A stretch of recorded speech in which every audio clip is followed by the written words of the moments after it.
Welcome back to the channel. This is Trendy Storm and you're watching first part of What If Naruto Failed to Save Issei. If you enjoyed this video, please like, share and subscribe to this channel. Now wasting no time, let's start the story. Most people react differently to the sound of an alarm when they wake up, but they usually fall into one of two categories. Some people can get up and start their day as easily as breathing because they are morning people.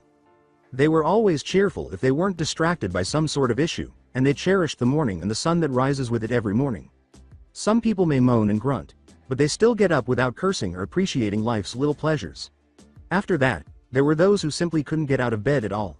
They thought that noon was the ideal time to get up and didn't want to deal with the mornings. None of these applied to Naruto Tachibana. Upon awakening, he gazed at the smooth orange ceiling, which was exquisitely highlighted by the light from the Earth's favorite star. As if he were numb, he gazed up at it, a sensation he had experienced each morning for as long as he could remember. If he had relished the sensation, he would almost describe it as familiar as seeing an old friend. Naruto found it extremely repulsive, but he had long since learned to suppress the emotion. He ended up thinking about something during this routine morning event. The young man had occasionally questioned whether there was something missing from his life and whether there was something he should be doing differently but wasn't doing at the time. He had become accustomed to thinking about it every morning, but to no avail. And each time he did, he came to the same conclusion. Everything is fine. Everything is as it should be, and there is nothing wrong with the world. You and your imagination alone are responsible. At that moment, he pondered whether people his age had ever asked themselves the same question he frequently did. If he were truly that dumb, he would have asked by now and most likely received odd looks in return. What adolescent, after all, has such a mindset? With the exception of a few occasional school exams, the majority of people his age continued with little concern. The majority of the adults he knew constantly bemoaned this fact, saying that his generation was too careless and not thoughtful enough of the ever-changing social climate. It was rather irritating of them to keep bringing it up. Naruto typically began his morning with these ideas racing through his head. For as long as he could remember, it was the same thing every morning. His daily morning routine had remained unchanged, and on certain days he wished for an unusual event to occur simply to add a little variation. He hoped that something strange would occur to add a little excitement to his morning and make it less dull. But once again, Naruto disregarded his desire for a change and started his morning routines. Naruto started his morning routine after taking off the sheets his mother had said were just so orange they're tacky. Naruto went to the closet next to his desk, took out the school's standard uniform, and started putting on the white button-up shirt with a collar. He wore a black tie as a sign of protest against the ribbons they forced male students to wear, just as they did female students, after making sure everything was securely cuffed. He pulled up his pants, threw his blazer over his shoulder, put his favorite pair of aviator goggles on his head, and picked up his bag before leaving. When the young blonde with spiky hair reached the stairs, he inhaled the pleasant scent and descended. He recognized that airborne odor quite well. It indicated that his mother, who rarely prepared Western-style breakfasts, was doing so today. Even though he was raised in Japan, he had always preferred Western cuisine slightly over traditional Japanese breakfast, and he got really excited when his mother prepared it. He walked into the kitchen and saw his mother standing over the stove, her head moving back and forth to the song she was humming, her brown hair swaying. With a cheerful, "Good morning, Mom," the blonde youngster pulled out a chair to sit at their dining area table. In response, his mother, Hana Tachibana, a fair-haired woman in her early 40s, grinned at her son. She replied, "Good morning to you as well, dear," and turned back to her work on the stove. "How are you this morning?" Anguished over the fact that you didn't tell me that you were going to be making pancakes this morning, he yelled, trying to sound irritated. His mother and he had this daily morning ritual. Most mornings, Naruto was alone with his mother because his father, Norio, was usually up and gone by the time Naruto got up to go to school. They had been friends since he was a young boy, and they had always been able to joke around because most children shunned him because, as some have described him, he looked like a foreign American-looking Yakuza type with wicked-looking scars on his cheeks. This was true even though he had good grades and generally had a calm demeanor, but as his mother put it, people were always ready to believe in sensationalism. The kind of relationship they had formed was a result of his lack of friends with whom he could confide. When children said anything hurtful about him, his mother, who was a good person, was always there to support him and help him get back up. He knew he could always talk to his mother about any issues he was having, and he would have given her the title if he hadn't already had a best friend. Dad used to call him a mama's boy, in jest. Unaware of his inner monologue, his mother laughed into her hand and spoke to him without even looking back. "I wanted it to be a surprise." You are supposed to be finding out the scores from your last round of testing, aren't you? She said, flipping the pancake as she prepared a plate for the pancake and her homemade bacon.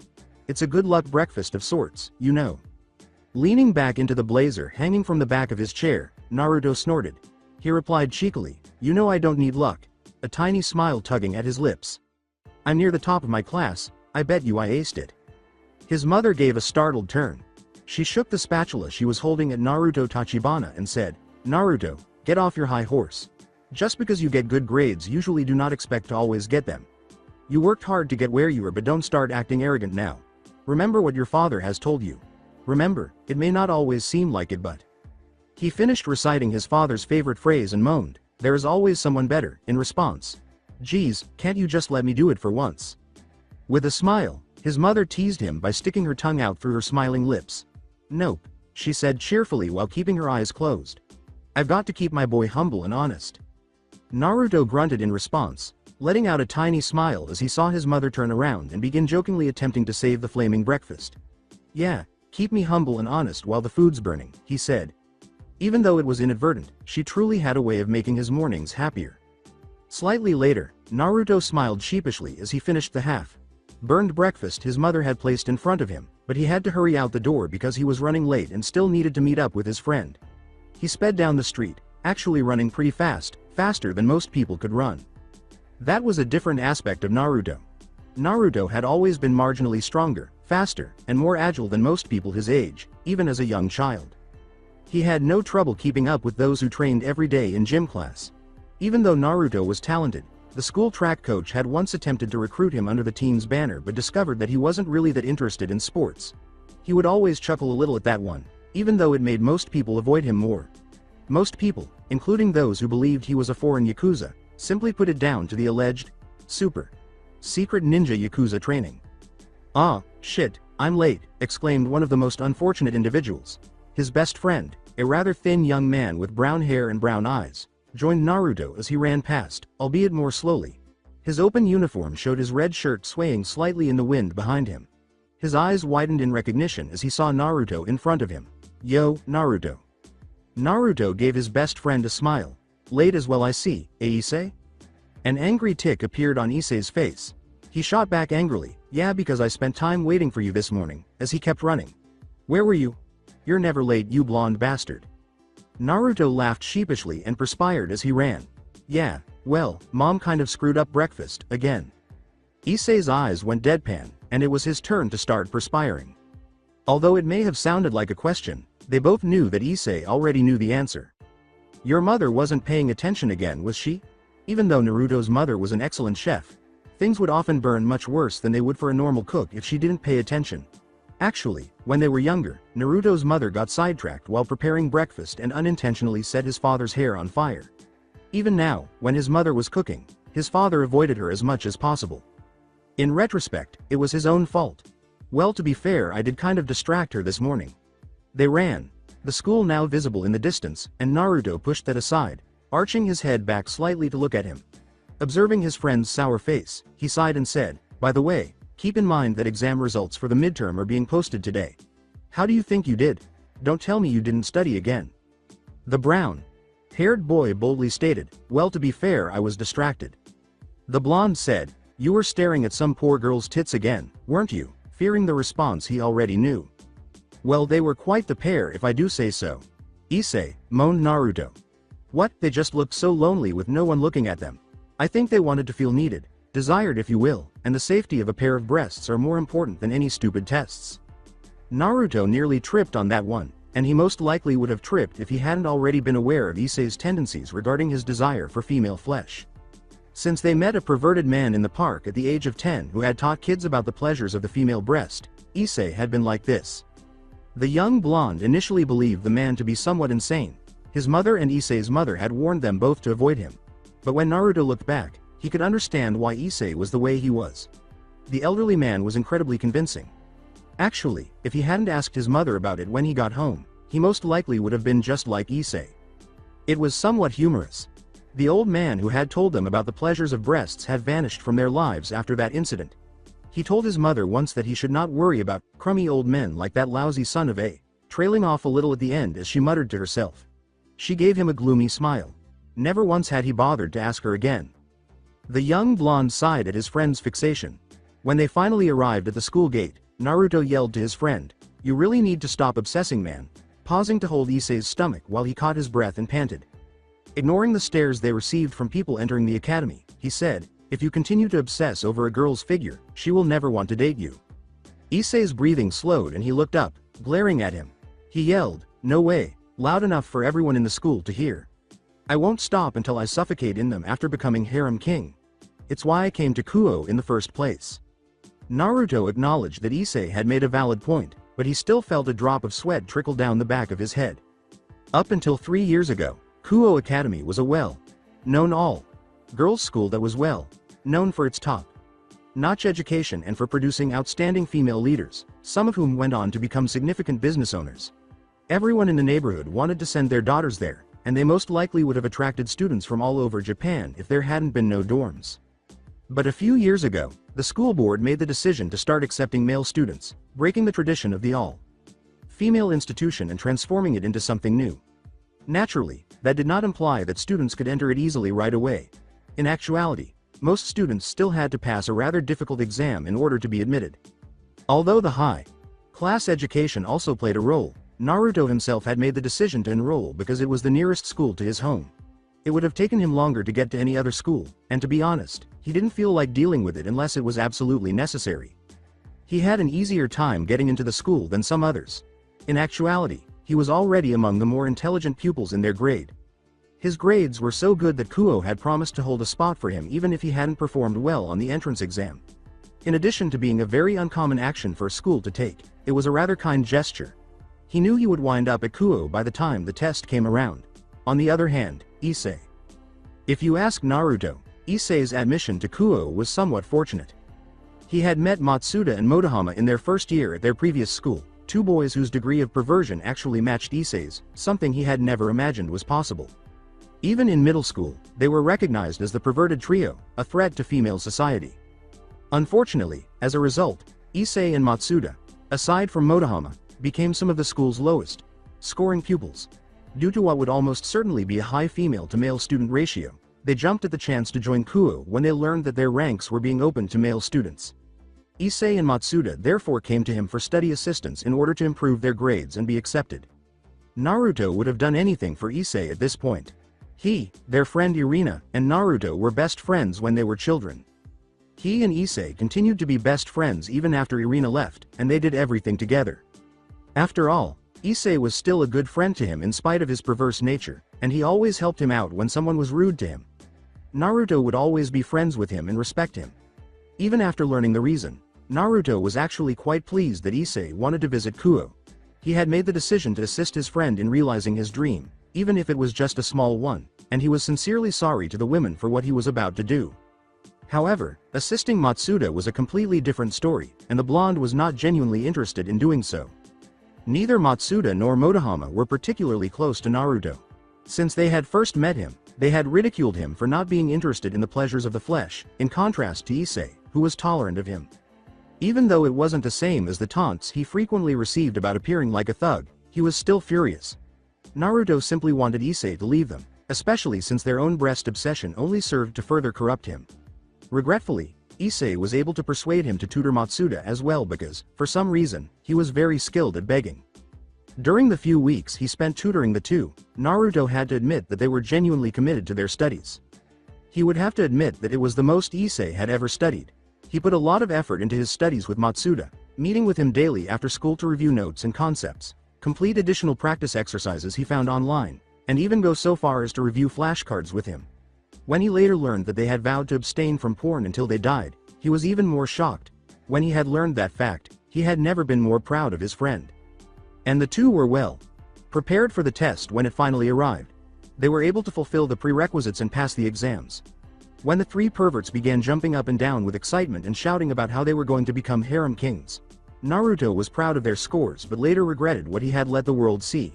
He could feel every woman in the room glaring at him at once, and he had heard that he was not well liked by some female friends. However, Naruto was only able to laugh at his friend's antics despite Issei's declaration that he would be the next harem king. "You do realize," he started to say, that no women will ever want to be in a harem, right? There would just be too many different dynamics, clashes of personality, and so many other problems that would come up. You would never be able to attend to them all. Issei sighed at his friend and shook his head as if he were attempting to teach a child about physics.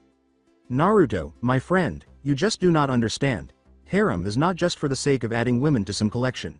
No, a harem is formed by the love of a man with multiple women who love him and would be willing to live with one another just to be with him. They will love me like I do them and do anything to be with me, even except being in a harem. Issei smiled happily and raised his fist upward motion. And when they do, it will be glorious. If it weren't for the bell starting to ring, the blonde would have commented on his friend's speech and shed a few tears. He let out a sigh to himself. When the two friends heard the words, "Come on, Mr. Harem King, we have to get to class," they hurried into the school without even noticing two blue-green eyes staring at them. After school, Tachibana Naruto enjoyed taking naps. To be more precise, Naruto Tachibana enjoyed taking afternoon naps beneath one of the bigger trees outside of school. After a demanding day at school, it was his favorite afternoon activity. As he lay on the cool grass, he found the tree's shade to be very pleasant, especially with the breeze blowing by. Because of his size and appearance, most clubs were reluctant to accept Naruto when he first arrived because they thought he was a Yakuza member. His height, he was about 5 feet 8 inches taller than the typical Japanese person, and general appearance did nothing to convince others that he was, in fact, a good man. In light of this, he made several unsuccessful attempts to join clubs before giving up altogether.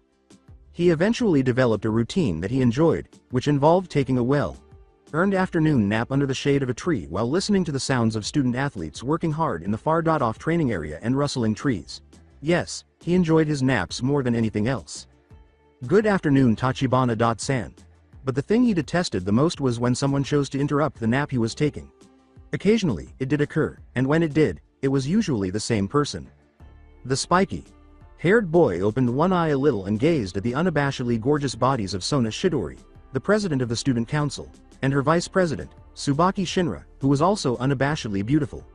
The girl with the shorter hair, Sona, who had a bob cut and traditional black hair, looked down at him and smiled slightly. The blonde grunted their names a little and shifted his body to a new position after they woke him up. "Sona, Tsubaki," he said. His tone had been a little sarcastic, but neither of them acknowledged it. "Lovely to see you. And what can I do for you today, Madam President?"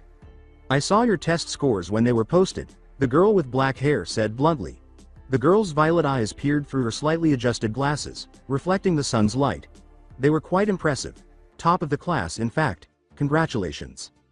Naruto looked directly into her tiny, cool smile, raising the brow of his slightly open eye. In fact, it was kind of strange. The first encounter between the young blonde and the president of the student council was pretty interesting. The truth was that, prior to an incident that happened during his first year at the academy, they had hardly acknowledged the existence of the other. She was among the more well-liked students at Kuo. In fact, she was ranked third. In addition, she was one of the most well-liked girls in the school and the first person elected president of the student council in their second year. Naturally, they wouldn't know him because they all believed he was a Yakuza. Like Issei and the rest of his perverted group, he was at the bottom of the food chain, except for his grades. But their first, if somewhat strange, encounter had taken place in the middle of his freshman year. He had met a young, attractive girl with black hair while he was strolling around campus. There were two aspects of this girl that stood out. 1. At 2, she was jumping everywhere. She had the appearance of a girl with magic. He started to question why locals were essentially ignoring it because it was so odd. Before she began to cause trouble, he had also nearly been able to ignore it. Naruto witnessed the young president of the student council rush up with the other council members to try to calm the girl down in the middle of the commotion. The magical girl wannabe, unfortunately for them, was not too fond of the idea of calming down and began yelling at her about So-tan, her apparent nickname for the president, being cruel to her.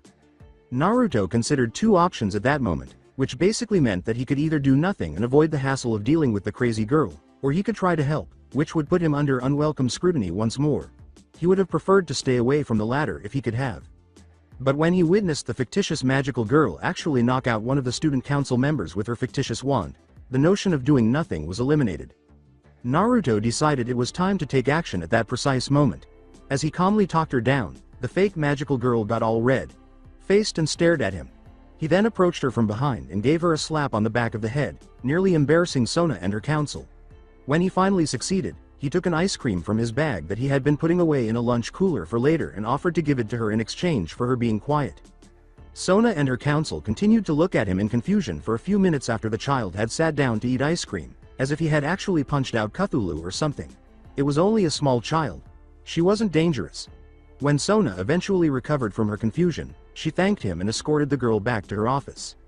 She had started a conversation with him the next time she saw him. Even though she gave off the impression of being aloof, she was actually a pretty pleasant person, albeit somewhat strict, once you spoke with her. Since her grades are essentially the highest possible, it was fairly easy to have an academic conversation with her, but aside from a few of their exchanges, the blonde knew very little about the council president, which made her conversations with him more strange. Despite her reputation for not forming close relationships with anyone outside of the student council, the president continued to return to speak with the man that nobody wanted to be around. Naruto brushed those thoughts from his mind and smiled at her, rubbing the back of his head a little.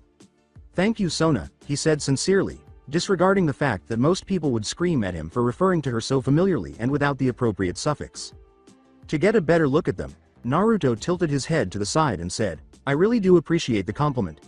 Now while I do not mind you visiting Sona, is there something you two need? You wouldn't come over just to congratulate me, Sona. I know. I've had my grades posted before and haven't gotten the kind of congratulations from you before, nor am I foolish enough to believe that you are here just for a social call." A sparkle in her eye caught Naruto's attention. It was the kind of glint that would make him run for the hills because it said all it needed to. "Actually," Sona started, his gaze growing a little more solemn, "I'm here to discuss with you the prospect of you possibly." "Run away." A shout from the field, where some of the teams were rehearsing, cut Sona off. 3 boys fled, running so fast they were kicking up dust behind them, and the 3 turned to watch. The 3 were ultimately recognized by the irate all-female kendo team that was pursuing them with wooden swords. Sona turned back to Naruto and saw him getting up and tossing his backpack and blazer over his shoulder. "Well, it seems that Issei Hyodo and his friends are up to their usual antics," she sighed, massaging her temple. "Where are you going, Tachibana-san? I haven't been able to finish." With a small sigh, Naruto said, "Listen, Sona," moving toward the action and using this as an excuse to avoid whatever she was going to ask of him. "I'll listen to your request later. I got to go save Issei from getting the crap beaten out of him, again. If I don't, I'll have to hear about it later with him saying stupid stuff like, 'You were just too lazy to get off of your ass and save me,' or something similar." He cocked his head and cracked a grin. As he ran to assist his friend, he waved to Sona and Tsubaki, saying, "Besides, Miss President, you're going to have to calm those girls down anyway before they destroy the place. See you later."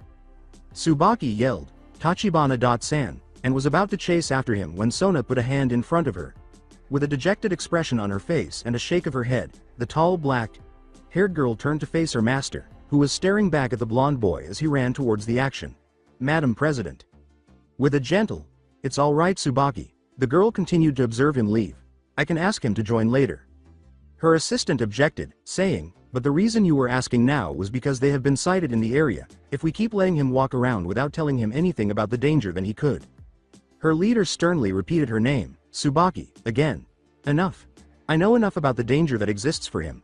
It was bound to happen to him sooner or later." The vice president bit a small piece of her lip. "To think someone who is completely ignorant of our world could have that much power within him," she said quietly, her voice revealing a hint of amazement. "The fact that he had not been approached yet is surprising," Sona concluded. "Yes, I'm fully aware. But both Rias and I have kept an eye on him since he came on our radar his first year here.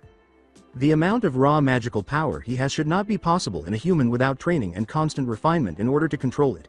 Yet here he is, unknowing of anything about his potential. Observation has shown consistently that he knows nothing of our world, yet he still has that kind of monstrous power. If it weren't for the fact I've seen the data collected by the school on him, I would almost say there was no way he could be human." As Naruto entered the battle to save his friend, the two kept watching. Alongside the perverted trio, Issei Hyodo would have plenty of days in his life when he was content to admit that he was a pervert. He could claim to be an expert on the sexual anatomy of the human body. That much is evident from the fact that he aced his gym class's health section. He was as lustful as Matsuda and nearly as good at estimating a woman's size in different areas as Motohama. Issei Hyodo considered himself a connoisseur. He liked all kinds of women, all kinds of women. He didn't care if he was tall or short, thin or a little plump. He didn't care if they had a nice set of breasts on them. When it came to a lovely pair, he was not picky. Issei was content to be a pervert, yes. Yes, Issei was content to be a pervert most of the time. That is, when he wasn't caught in the act. Issei was nearly kicking himself for being a pervert at the moment. When Motohama and Matsuda informed Issei Hyodo that they had discovered a new location for their spying, he was overjoyed, especially when they mentioned that it led to the changing room that the girls' kendo team frequently uses. In fact, the team was thought to be the largest group of attractive women who regularly got together. Although there was girls' tennis and track, they lacked the following that the girls on the kendo team had. In addition, they would probably be perspiring from practice and would also be changing. Just contemplating it had made Issei drool. Unfortunately, one of the girls unintentionally left their equipment at the field, which was something the three of them did not fully anticipate. They were also surprised when she heard the three of them laughing while they observed her teammates through the small gap in the wall. They were genuinely taken aback by her sudden, ferocious battle cry of perverts, which caused a number of startled girls to flee the changing room and another group of girls to move in order to catch the group of perverts that had started to head for the hills with their wooden practice swords so they could probably beat the living daylights out of them. And so there they were, fleeing the scourge of their lives, angry women who detested being spied on. This was Matsuda and Motohama's fault. The pervert with the brown hair thought as he ran as quickly as his legs would allow. They're the ones who supposedly found the nirvana of spots. Why'd I have to suffer because of they couldn't check how obvious the spot would be? Issei wanted to get away. And Issei's request to flee came in his typical way, as though the god of perverts were grinning down on him. So, someone next to him said, grabbing the other two members of the trio's attention. As his blazer fluttered in the wind behind him, they saw Naruto running next to them, easily keeping up with them. The blonde turned to face the irate group of girls pursuing them, saying, "You idiots seem to find yourselves in another bad situation. So what did you do this time?" He yelled, "What's up, ladies?" much to the three perverts' dismay because his presence only seemed to make them more hostile. "Tachibana," yelled one of the girls, who he thought was named Murayama. "What are you doing here, you stupid Yakuza?" As he started to wave his fist at her, the blonde yelled, "Oi! How many times do I have to tell you idiots that I'm not a bloody Yakuza? For Kami's sake, I'm the highest test scorer in our year. Stop calling me a damned Yakuza." "As if we would believe you," retorted her friend Katase, the other girls spearheading the pursuit to remove their heads. "Besides, if you aren't, then why are you helping a bunch of perverted idiots like them?" The boy complained, "Because one of them is my best friend," as he returned his attention to the running three who were keeping up with him. "So what did you morons do this time? Steal some poor girl's underwear right off her body?" he asked, glaring at Motohama. "Oh Kami Motohama, please tell me you told some poor girl you're going to rape her in your imagination, again." Matsuda yelled, "Oh fuck you Naruto," as he tried to keep up with the group by pumping his arms and legs as fast as he could. "You're just as unlucky with girls as we are." As Motohama leapt off a misplaced piece of fallen track equipment, he joined in. "Yeah, you're in the same boat as us. In fact, why you even running with us? You weren't there when we were looking through the peephole." As they approached the school's entrance, Naruto simply stared at them while running alongside them. "You know you actually make a good point, but I'm going to ignore the only smart thing I've ever heard come out of your mouth and help you instead." Issei exclaimed, "Oh thank you," with delight, knowing that if it was Naruto, he might have a chance to get away. "Oh fuck no," the other two members of the perverted trio yelled. Motohama hastily added, "There is absolutely no way we are getting help from you. You'll probably chalk it up to us owing you a life debt or a similar system that you Yakuza believe in." "Oh yeah," the blonde said in challenge. "Then why didn't I tell Matsuda he owes me a favor or life debt or whatever when I helped him study for the entrance exams?" Issei said, "Because you know the only thing he's good for is ogling some girl's breasts," while Matsuda squawked at his fellow pervert's betrayal and ignored the fact that he also struggled with the same issue. Motohama began by ignoring Matsuda's persistent cries of outrage, saying, "Regardless of Matsuda's shortcomings, there is no way we are accepting help from a guy like you." With his eyes wrinkled in frustration, the blonde simply gazed at him. "You know what?" he said, "I was going to save you guys anyway when I was saving Issei, but now." As he and Issei ran for the hills, he saw the group of fit girls approaching them and ran ahead of them, sweeping his leg under them and toppling them. "Now you're the sacrificial tribute to keep them from burning mine and Issei's hides." The female rampage behind them vanished as the two fell behind, and he heard twin shouts of, "Fuck you Naruto." This was followed by a lot of sobbing and the sounds of various genitalia being squished echoing directly behind him. The blonde could only experience a sense of fulfillment, in contrast to how they wanted him to feel. As they ran past the school gates, Issei looked at his friend with a somewhat regretful expression. Before turning to face his fellow perverts, he started, "You know what, Naruto, Normally I might have called you a traitor for allowing them to fall in battle in such a manner, but at this point I have to say better them than me. The blonde, who looked foreign, simply gave his friend a slap on the back and smiled. See, I knew you'd think so. Later, following their successful escape from the all-female kendo team's wrath, the two of them sat on a bench in the area, snacking on some snacks they had purchased from the neighborhood convenience store and simply conversing as they had when it was just the two of them against the world. Issei used to hang out with Matsuda and Motohama as well. Even though no one else really wanted to play with them, they frequently visited this park as children to hang out and play games. They didn't care that it would just be the two of them playing games because Irina had moved away. No matter what, they always managed to have a good time, even if it was just the two of them. Naruto missed spending their childhood days hanging out with Issei in this manner. When school wasn't so difficult and they didn't have to worry about attending college and getting employment in the near future. Not that Issei was really considering those things anyhow. Naruto even questioned whether he considered going to college and getting a job because he was so focused on pursuing his dream of owning a harem. He thought that Issei's constant pursuit of his dreams, despite their seeming absurdity, was what he liked best about him. Nowadays, it was nearly impossible to have a harem, and those who did were typically members of the royal family with a string of mistresses who were probably unaware of one another. He would have to go even farther back in time to look at the harems of different royal figures and other things in order to find a situation where they did. However, Issei was still pursuing a dream, which made Naruto feel a little jealous of him. He had one, at least. On the other hand, Naruto did not currently possess one. He had no ambition or goal in mind, to the extent that he occasionally questioned why he made such a concerted effort to perform as well as he did in school. He had no idea what he wanted to do. There didn't even seem to be anything he could do. He felt even more strange than other people already did because he had no dreams for the future. A tiny voice in the back of his mind whispered, "You used to have a dream you believed in," and he made a valiant effort to ignore it because it occasionally raised its ugly head. The blonde palmed his head in frustration and said, "Shut up," ignoring the voice that seemed to be trying to elicit a response. Another laughed, hee hee hee, sounding almost like a crazy person he'd seen in one of those bad horror movies. The voice went on, tauntingly clear in its gargled voice, "Come on kid, you know it's true. You used to have a dream and now you can't even remember what it was, poor baby." "Shut up," he said back, staring into the tan palm of his hand with a pained expression on his face. "Just leave me alone." The voice from earlier said, "Oh but we can't Naruto," with a tone that was almost cruel and full of longing. After all. Many voices said, "We're always with you," as one. A voice beside him yelled, "Naruto," jolting him out of his reverie. He fixed his gaze on Issei, who stood beside him and gave him a concerned look. "Naruto, are you okay there, buddy? You've been out of focus for about a few minutes now." Unaware that he was holding a breath, Naruto released it. "Yeah, I'm sorry." Issei continued to stare at his friend while sighing. "Is your schizophrenia acting up again?" All the blonde could do was nod. "They're getting worse too," he acknowledged. "Lately they have been getting rather restless." Having become accustomed to the issue by now, Issei could sigh and give Naruto a pat on the back. "You need to relax, buddy. Have you been taking the pills?" The blonde placed his hands on his head and said, "Yeah, but it seems they have adapted to them. They just show up at random and without warning now. There are times where I don't know what to do anymore." "Calm down, Naruto. Just relax. I'm here for you, so you got no need to worry. The great and powerful Issei-sama will support you no matter what." "Thank you, Issei. I can always count on you, huh?" the blonde muttered to himself as the boy with brown hair smiled enthusiastically. "Yup," he said with a smile that nearly split his face. "You can count on me." He then threw an arm over Naruto's shoulder, pulling him close to his side and stretching his hand out toward the sky. "Just stick with me and watch as I become harem king."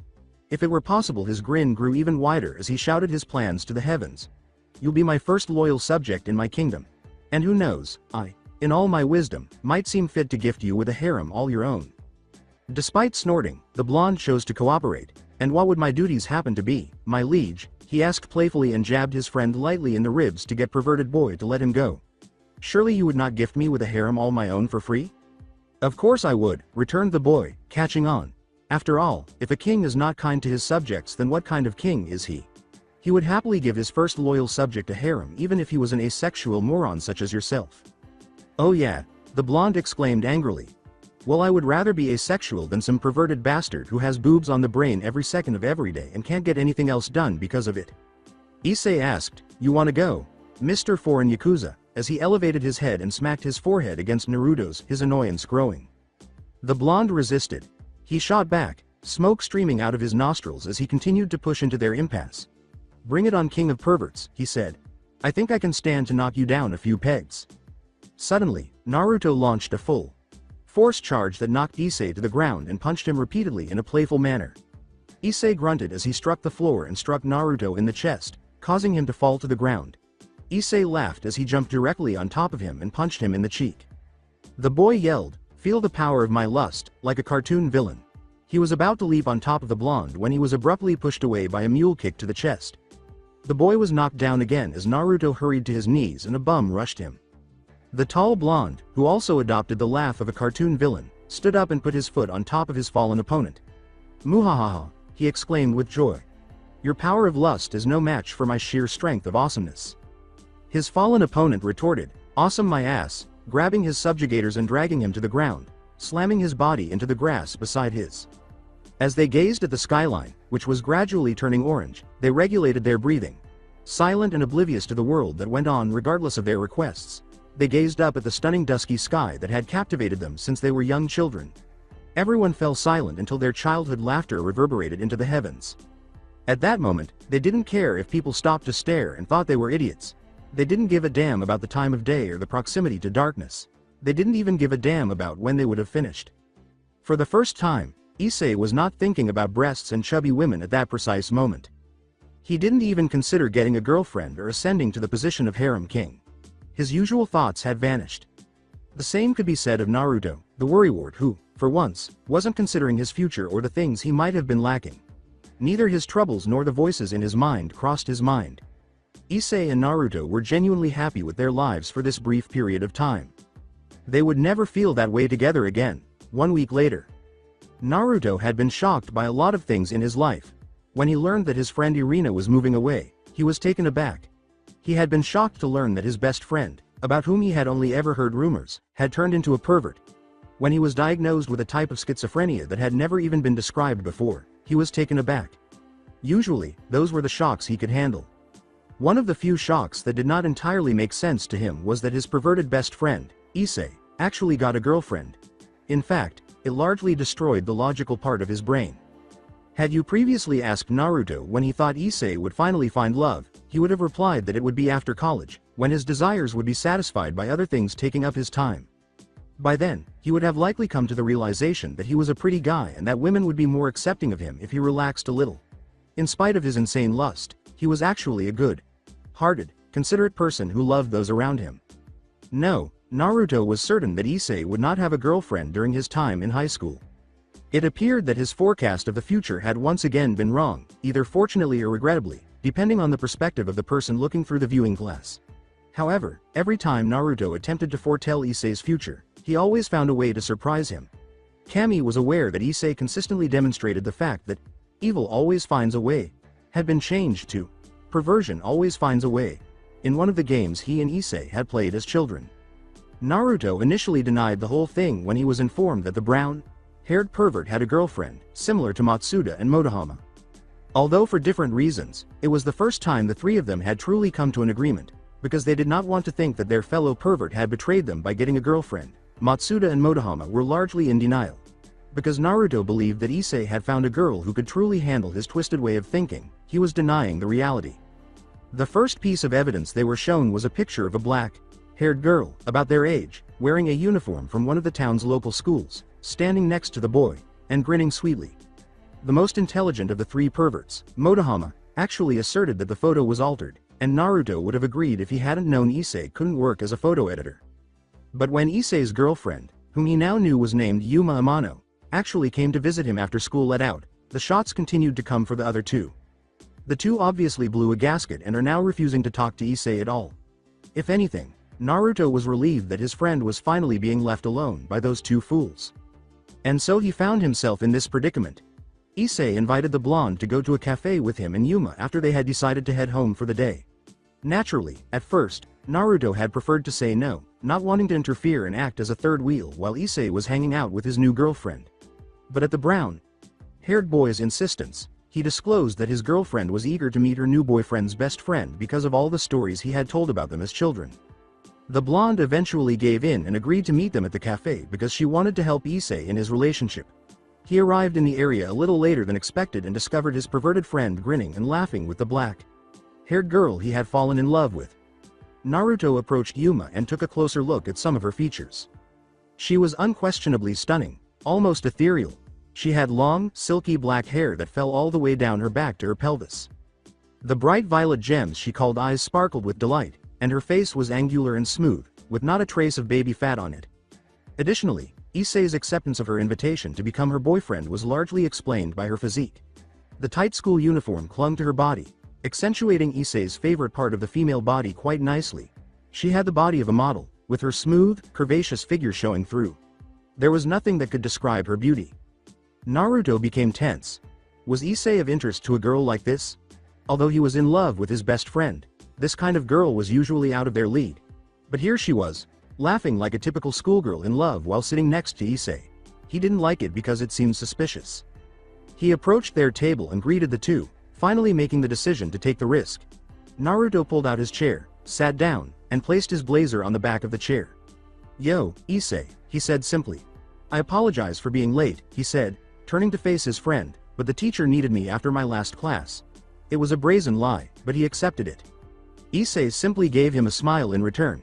"It's all right," he answered back. "You were only late by a few minutes and Yuma-chan and I haven't been here all that long." In order to see the beauty with whom he had not yet spoken, Naruto inclined his head to the side. The girl who had expressed interest in meeting him. He held out his hand to her. "Hi. The name is Naruto. Tachibana Naruto. But you can just call me Naruto if you want. I don't do formalities, you know." Despite raising an eyebrow, the girl grinned and shook his hand. "It's a pleasure to meet you, Naruto-san." Naruto giggled melodiously as her brow twitched in irritation at the formality. "I've heard a lot about you from Issei-kun. I've also heard rumors about the famous, foreign Yakuza of Kuo." Issei burst out laughing, and Naruto's eyebrows quirked twice. "I must say the rumors about you do not do you justice." He rubbed his eyes in frustration and moaned, palm to face. "Kami, damn it, have those idiots been spreading rumors again," he said. "Don't worry about it, Naruto-san," she said. "Issei-kun has told me that those are all just misconceptions and that you really are a nice guy. I don't judge." "Yeah, Naruto," his friend added. "Yuma-chan is really sweet, trust me." Yuma gave him a playful arm punch.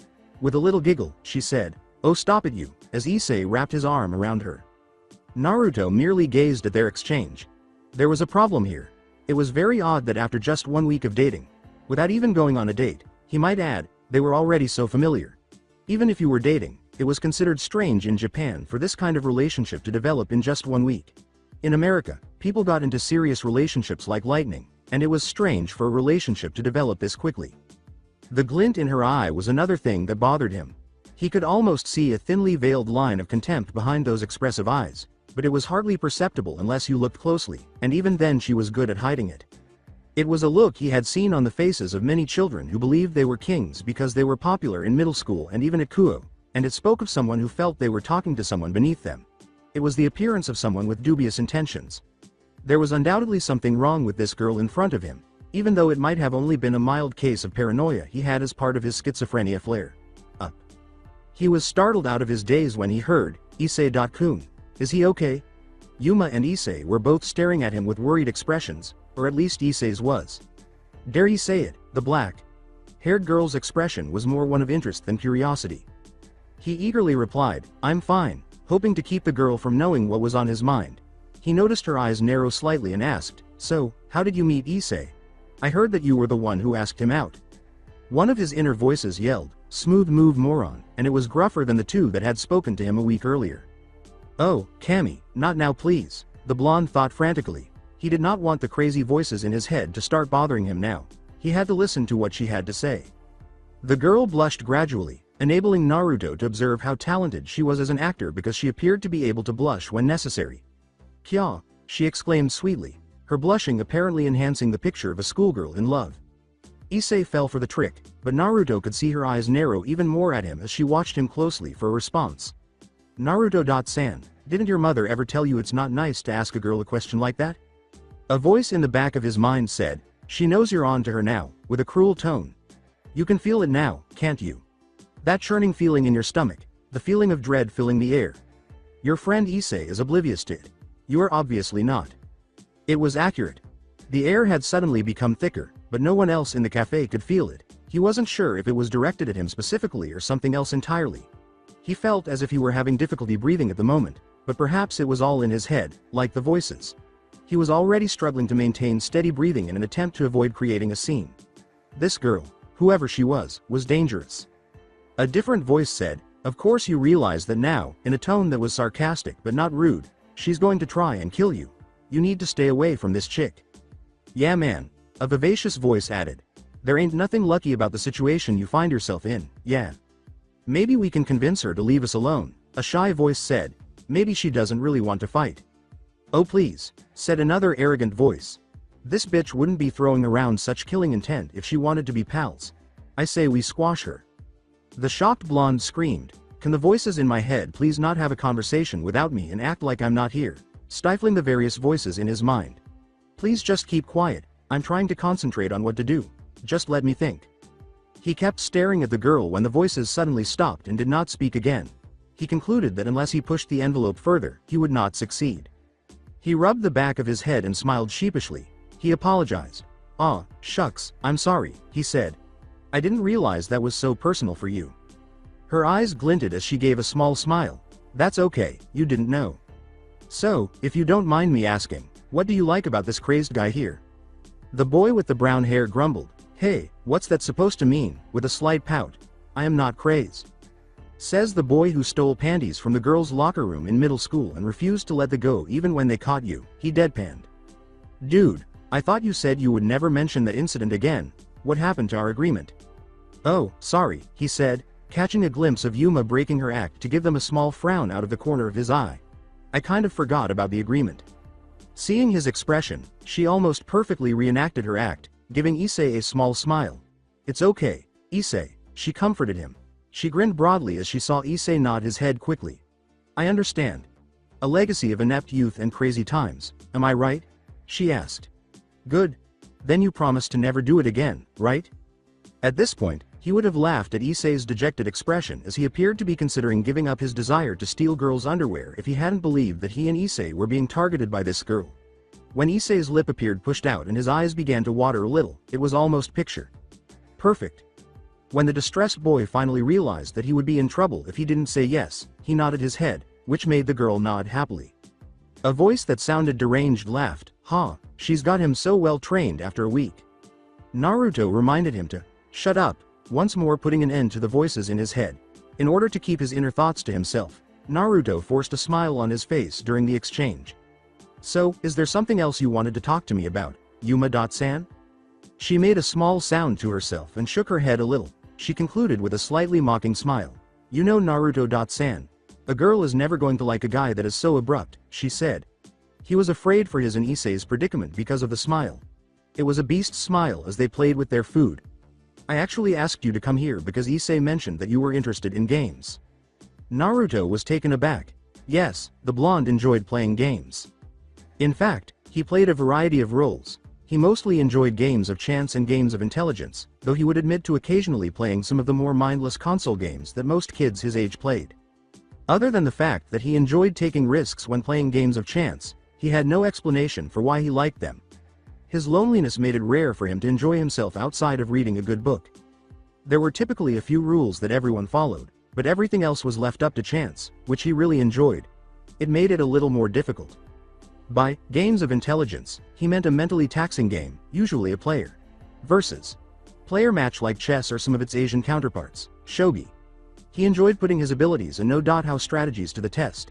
These were usually improvised. It seemed as though you could tell someone's personality just by playing that kind of game with them. It was an intriguing sensation. When Naruto realized he had not yet responded to the question, he simply said, "Yes, I do." Her smile nearly split her face, and it only confirmed his desire to avoid the woman. With a small stick, she casually stirred the coffee she had apparently purchased prior to his arrival. "Well, my friends and I play a little bit of a role-playing type game," she said. She took out the stick and gave it a light, sensuous lick. "It's a little get-together with some of my friends that we have every week." As he waited for her answer, Naruto leaned slightly closer and asked, "What do you do exactly?" Was this it? Had his anxieties been unfounded? Had he really been so suspicious of her because he was paranoid? Oh, it's kind of like a game of magic, she said nearly casually. Tell me, what do you know about mythology? A lot, he answered warily. Anything specific? Do you know about gods, she asked. The answer was, yes, I do, rather enjoy reading about the lore and some of the practices of the cultures who worship them. Well, in this game, all gods, no all beings from mythology, are real. Gods, demons, angels, dragons, and all other kinds of fantastical beings are real. Okay. And we are warriors who brave through the hardships of such a world where the beings exist. But in order to do so, we need weapons called sacred gears. Issei interrupted, sounds exciting, as if she was truly enjoying it. When Issei was younger and before he developed a boob obsession, he shared Naruto's love of mythology. In fact, playing games where they were heroes battling gods, demons, or anything else was one of their favorite things to do as children. They had probably created a game where they had killed it together at least once. Therefore, if it's still feasible, Issei could still get excited about these games after all these years. Yes, it is Issei.kun, Yuma said with a beaming smile. You see, these weapons have different abilities and give users all sorts of different skills. It's rather a lot of fun. For some reason, that made Naruto's stomach turn. She appeared to be quite excited about this game. In fact, a bit too much. It would not go away. Even though he was aware that these paranoid thoughts were incorrect, he was unable to get rid of them. So, with that in mind, I asked you here tonight so I could ask you both if you would like to join in our game, she replied cheerfully. She was a little startled when Issei grabbed her shoulder and turned her to face him. That depends, Yuma-chan, he stated with a grave expression. Just answer me this. Yes, she replied, eagerly anticipating his query. Do you guys cosplay? He inquired, remaining entirely serious. She didn't seem to know how to respond. Well, yes. He questioned, and are the cosplay outfits skimpy in some areas, his tone unwaveringly urgent despite the absurdity of the question. Anyo, yes, she replied once more, testing the water a little to see if it was moving in the direction she thought it would, while Naruto palmed his face, already certain that was its intended course. At last, he inquired, and do you have a lot of female members? She replied confidently, finally seeing where this was going. Oh, absolutely. There is Akane. Chan, Biko. Chan, Aki. Chan, Kai. Chan, Suzuki. Chan. Knowing that she had discovered Issei's weakness and was now simply jamming it in to make sure he would give in, Naruto watched as his friend's face continued to flush as she listed the names of some of the group's female members. When Issei finally reached 10 names, a noise bleed caused him to fall back in his chair, a joyful smile spreading across his face. Issei leapt to his feet, seized Yuma, and started shaking her. Yes, he yelled. Yes. Yes. 1,000 times yes. Where the hell do I sign up? As Issei took his hands in hers, Yuma grinned at her. Retorting, that's great Issei.kun, she exclaimed. I'm so happy you'll be joining us now. Issei fisted his chest. Of course, he replied confidently. I wouldn't miss it for the world. Her words, oh thank you Issei.kun, were followed by gratitude. You're the best boyfriend ever. After that she kissed his cheek, ensuring there would be no way for him to convince Issei to back out of it. He scratched his cheek with joy, blushing. Then Yuma looked in his direction. And what about you, Naruto-san?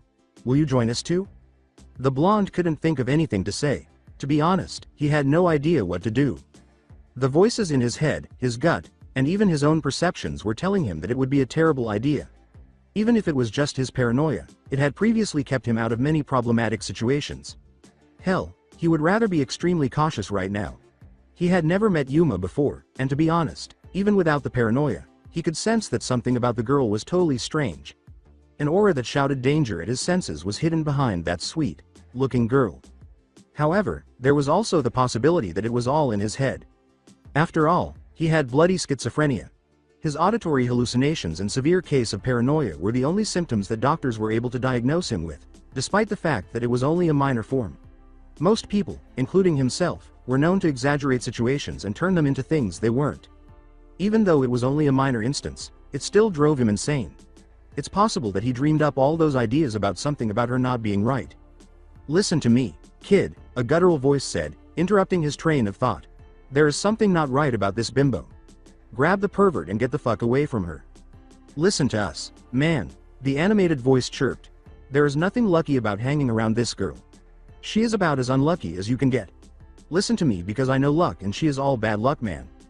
Naruto, Issei yelled, breaking the dialogue. Can't you see she just wants to hang around with you and get to know you better? I would love it if my girlfriend and my best friend got on good terms with each other, you know. Naruto tried to say, Issei, but his words were a jumbled mess. He was at a loss for what to do. Listen, brat, the arrogant voice yelled. Get the fuck out of here. She is bad news. Her energy is fucking radiating ill intent. The timid voice tried to sound diplomatic by saying, I know you just think we're voices in your head, but please just listen to us just this once. As his thoughts swirled in his mind, Naruto held his head in agony. Approaching his friend, Issei took him by the shoulder and guided him to an empty corner of the room. Naruto, he inquired anxiously. The blonde gave a slow nod, asking, are they acting up again? Come on man, snap out of it. You've never had it this bad before. Issei, that's not the only thing, Naruto clarified. There is something off about her, Yuma, I mean. What do you mean? Asked Issei. She's been nothing but nice to you, what is off about her? It's because every time I look into her eyes I see something I don't like. She is hiding something, Issei. What do you mean? Think about it, she comes out of the blue and asks you to be her boyfriend. Issei gives his head a little scratch. Well, she said that she had been observing me for a while. She said about how she liked what she saw about me. My kind nature and stuff, you know. I know that and you know that, but you don't think it's suspicious she didn't try to be friends with you first or something like that? Other people do it all the time. Naruto growled in frustration. And we are not other people, Issei. You're smarter than this for Kami's sake. She wants something from us. She has that glint in her eye. Naruto, you're just being paranoid again. Stop letting it rule you, damn it. She just wants to be your friend. With a start, Naruto lost whatever else was about to come out of his throat. Was her only desire to be his friend? Did she truly only wish to be his friend? Was it true? He actually didn't have many as it was? Issei angrily told him, when I told her about you she thought that you sounded really cool, defending his girlfriend and her moral character. She told me to ask you to come with us today so she could meet you, my best friend. She even said she was jealous that I had a friend as cool as you. You Naruto. She said you sounded cool just from a Kami-forsaken preliminary description. Hell, when I went into detail about some of our adventures as kids, she giggled the entire time. She was ecstatic when I informed her that you had said yes. She wanted to be your friend and was eager to meet the person who, to use my words, sounded really awesome. Naruto, not everyone is out to get you or me. She is one of the many sincere people in the world. I sense it, please just give her a chance and join in. I do not wish for you to dislike one another. Naruto was at a loss for words. A small part of him, one he really did not even want to admit existed, always thought that Issei would drop him on a dime if a girl asked him to. He always said it wasn't likely to himself, but the thought still existed. Maybe that was why he had been so adverse to her. He thought she was going to take his only real friend away from him. That realization made him feel horrible. He bowed his head in submission, recognizing Issei had a point. I'm sorry Issei, he apologized genuinely. I guess you're right, I really am being unreasonable. I apologize. His friend slapped him on the back, grinning slightly. Hey, that's fine, he stated. Look, just give it a try. Who knows, you and I might actually make a few friends. Naruto too put on a small grin. Hey, I think you're doing this to try and turn a bunch of cosplaying nerd girls into your ideal harem. Issei's grin grew. Yup, got it in one. It's the first step to becoming harem king. He poked Naruto in the chest. And remember, as my servant, you've got to assist me in my endeavor, you know? Naruto simply laughed and said, Harem king. Sama, yes. I will assist you in creating the promised land, as your faithful attendant. Yeah, that's the spirit, Issei exclaimed with joy. He pulled his friend back toward their table, where Yuma had just finished hanging up the phone, and said, Hey Yuma. Chan. Come on, we have to tell Yuma you're joining us. You know what? Sign us both up for the game, as Naruto stated he would also play. When Yuma heard that, she looked very pleased. Really, she said in an excited tone, that's fantastic. Come on, one of my friends is outside to give us a lift to the meeting, she said, retrieving her bag from beneath the table. Everyone will be so happy we have 2 new players joining us. Wow, that was quick, Issei said, rushing toward the cafe door before yelling back at them, come on, we'll be late if you guys keep moving at the pace you are right now. Issei appeared surprised as he went to grab his bag as well. I'm coming, Issei, grinned Naruto, just hold on, you damned pervert, you horses.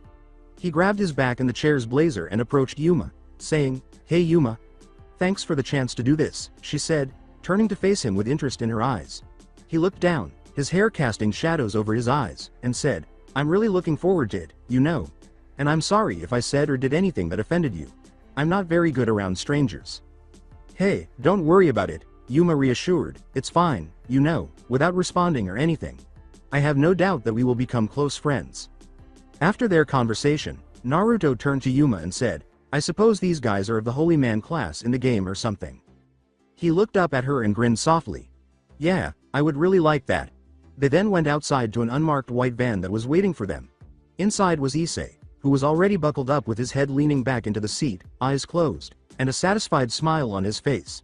Behind him were two unremarkable-looking men wearing priest-like robes and sunglasses. Yup, she said, giggling to herself as she skipped to the front passenger seat and climbed in, peering out the window and sticking her tongue out at him. Come on, you slowpoke. Issei is correct. If you take any longer, we'll be late. Yeah, I'm coming. Naruto simply sighed and walked to the open passenger door, where he jumped in and placed his bag on the ground as the van door started to close. The guttural voice raised its head once more and said, You realize you've made a horrible mistake, right? No, I haven't, he said defiantly as the van door slammed shut.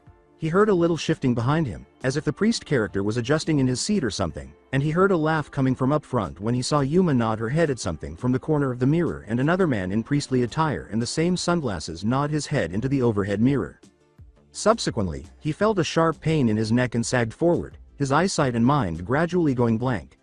The last sound he heard before everything disappeared was a guttural voice telling him the most common phrase used to indicate that someone was correct. I told you so. Coming out of unconsciousness was a humorous experience. You're confused for the first few moments after returning to the world.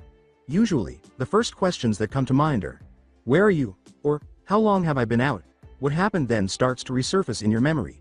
You might or might not be satisfied with the recollections of your prior activities prior to losing consciousness, depending on whether you passed out in a favorable circumstance. If most people found out they had passed out, that was usually what they would want. That kind of circumstance did not awaken Naruto Tachibana. No, the young blonde discovered that he was strapped to something and was unable to move when he woke up to rustling noises that he could hear but could not see because of a thin layer of cloth covering his eyes. He was still feeling sluggish, so he was unable to fully identify that, but he knew he was in a bad situation without even trying to recall what had happened before, unless Issei had managed to get them into a strip club with an S&M theme, in which case he liked the situation even less. It would also clarify why Issei was caught snooping around the school so frequently. Perhaps a secret masochist? But after thinking about it, he nearly felt like kicking himself when the memories of his earlier period of wakefulness returned. When he recalled the unremarkable white van, the generic-looking movie priests crammed into a car, and the girl smiling to herself the whole way to the van, it hit him like a light. They essentially shouted evil in some way, but he chose to ignore it because he wanted to please Issei. And now they were likely in the worst possible situation, if his guess had been correct. As soon as he had acclimated to the noises of the room, he could hear chanting that sounded almost like a primitive Latin dialect. The floor of the room he was in screeched and there were rustling noises as something was being pulled across what sounded like stone. The screeching ceased, and the sound of something being hauled up a wooden object was heard, followed by a few bumps. The structure he was hanging on then seemed to be tilted downward, and the process of being dragged across the room, possibly to the location where they had brought the other object, started slowly. Chanting and foot shuffling became more and more audible. If the fact that he had slowed down was any indication, the person pulling him also seemed to be having some difficulty. As the dragging went on, he eventually felt another tug, which meant that someone else had grabbed onto the object that was holding him. Speaking of his confinement, he tried to determine what was holding him up after he at last became fully conscious. As he tried to move his arms, he felt the leather bindings against his smooth skin that his school shirt shouldn't have revealed. At last, he felt the cool air of their location rush across his skin, sending a shiver up his spine. Are they outside? Was it possible that they were outside since spring had just arrived a month and a half ago? He also started to see how his body was being held up, and decided that figuring out what held him up was more important than figuring out where. He was hanging from whatever he was attached to, his arms held up at 90-degree intervals and his legs appearing to be stretched downward. It appeared as though a cross was supporting him. Did they hang him on a cross? Was it their intention to crucify him? Then, as they started dragging him up the stairs, the sudden thumps jumbling up his mind, the realization hit him like a sack of bricks. He started to struggle. Desperately, I have to get out, he told himself. I need to get out of here and find Issei. Then we need to warn the cops about what is going on here because this is some serious stuff we've been dragged into. A gritty, almost smug sounding voice said, "Well, from the recesses of his mind. This appears to be a fine mess you found yourself in, isn't it?" Naruto tried desperately to keep struggling in his binds, the rough cut leather causing a sore on his arms as he rubbed his wrists against it. Now is not the time for the crazy voices in my head to begin acting smug, you know that, he thought. The enthusiastic sounding voice shot back, "Then you should have listened to us and you wouldn't be in such an unlucky situation, you know," as if it had decided to emerge from the woods now, if only to say, "I told you so." It sounded almost disappointed. "Listen man, you're lucky to have our guidance. When we tell you something is not a good idea we mean it ain't a good idea, Sepesh." "I think now is not the time to scold him," said a rather quiet voice that he had been grateful not to hear much from up until that point. "We need to figure out a way to help him get out of here or we're all toast, aren't we?" "Indeed," the arrogant voice concurred. "We can drill the little idiot about the basics of why it is a good idea to listen to us later. For now we should focus on getting him out of here." "And what are you guys going to do?" the still struggling blonde asked sarcastically. "In case you guys have forgotten, you are voices who are figments of my damned imagination. What are you going to do about me being tied up?" "Just trust us and give us a little bit of time dear," the seductive voice he occasionally heard told him. "It will only take us a few minutes to prepare. Just hold out until then, okay?" He thought mockingly, "I'll wait for your help," with bated breath, as the cross he was fastened to finally stopped. He had ceased to struggle as soon as they had stopped moving. Now that they had arrived at their destination, there was no use in continuing to drag him along. If they were in the situation he believed they were, they probably had the spot surrounded anyhow. He heard a voice beside him say, "Huh," and it sounded uncannily familiar. Where am I? What's going on? Why can't I see?" Naruto softly yelled, "Issei," disregarding all of his earlier thoughts in order to ensure his friend's safety. "Issei, is that you?" "Naruto," exclaimed Issei. "Naruto, do you know what's going on? Why the heck are we tied up? What the heck is going on? Is this a part of the game?" "If only," complained Naruto to himself. "No, it's not, Issei. I think the only game we were playing was to see how long that girlfriend of yours could mess with our heads without us noticing." Issei said, "What do you mean, Naruto?" with a distressed tone. "Yuma wouldn't lie to us about something like this. Come on man, I thought you said that you would give her a chance." "Issei, if we're in the situation I believe we are, then whatever chance I had thought about giving Yuma went straight out the window and into the burning fire because I think she lied to us." A deep baritone voice said, my, halting the two quarreling boys in their tracks. "It seems that one of these foolish children believes he has finally figured out the situation. To be honest though, Rainier, I thought the boy you were fooling around with would have figured out the situation by now. I know he was not the smarter of the two, but to be this dumb is something I don't think I have ever even seen before. It certainly is good for a laugh." Yuma Amano's voice said, "Do not flatter the pervert, Donasek," referring to the girl who, if Naruto was correct, had brought them into this whole situation. Naruto realized he had been correct when she started laughing. Tachibana had figured out something was wrong beforehand. Just by looking at me he had figured out that I was acting. Though I must admit the pervert was good for something. He managed to convince Tachibana that I just wanted to be friends with him. The crazed laughter of something distinct, something malevolent, and unquestionably not human had taken the place of the kind-hearted laugh of the girls sitting in a cafe. "Well, it certainly was an entertaining spectacle to watch," a quiet voice next to them remarked. "I must say, Rainier, you were good at playing the part of the innocent young schoolgirl. It certainly was a very well done performance." Nearby, another voice giggled, sounding almost childlike. Naruto felt something prod his side, probably the giggling girl's finger. "Yeah, you had them completely fooled," he exclaimed. "I feel kind of bad that we have to kill this one though. Unlike what the rest of those crazy fools at his school say, he is quite handsome." In a different circumstance, Naruto most likely would have blushed when she complimented him on his appearance. It wasn't like he received compliments on being likened to a yakuza very often. Actually, despite Issei's claims to the contrary, he hardly ever did. The first female voice he couldn't place said, "I must agree," in a quiet voice. "He certainly is not bad to look at. He does look a little more American than Japanese though." Beside him, he heard Issei snarl. He heard his friend suffer pathetically. "You see, Naruto, I told you that women were attracted to you, even if secretly," he said. "After all, you were Mr. Outwardly hated. But I have an inner crush on Guy. I can't believe you would betray me like this. We're supposed to be unpopular together, remember? What other kind of female exploits do you have that you haven't told me about?" Unlike his friends, Naruto also moaned, but for a different reason. Issei, now is not the time or place for you to speculate on the possible love life, which I don't have by the way, that I may or may not be fucking keeping from you, he yelled. For Cammy's sake we are tied up to crosses for hell knows what reason and you're thinking with your dick. Now of all times. Issei seemed ready to respond, but Yuma's harsh laughter interrupted him, reverberating throughout the room where they were. She seemed to go on forever, and her countrymen also fell silent, probably waiting for her to stop laughing. He felt as though he had been waiting for something to happen to them for hours on end. He and Issei remained silent the entire time, the brown-haired boy listening to her laugh with feelings that the blonde could not see or hear from his position. However, Naruto made the decision to try to come up with an escape plan during that time. Regretfully, Naruto was still too far away to come up with a plan of escape when she was done. He overheard her giggling a few more times to herself before she finally stopped, seemingly dismissing the whole thing. Thank you for the laugh Issei-kun.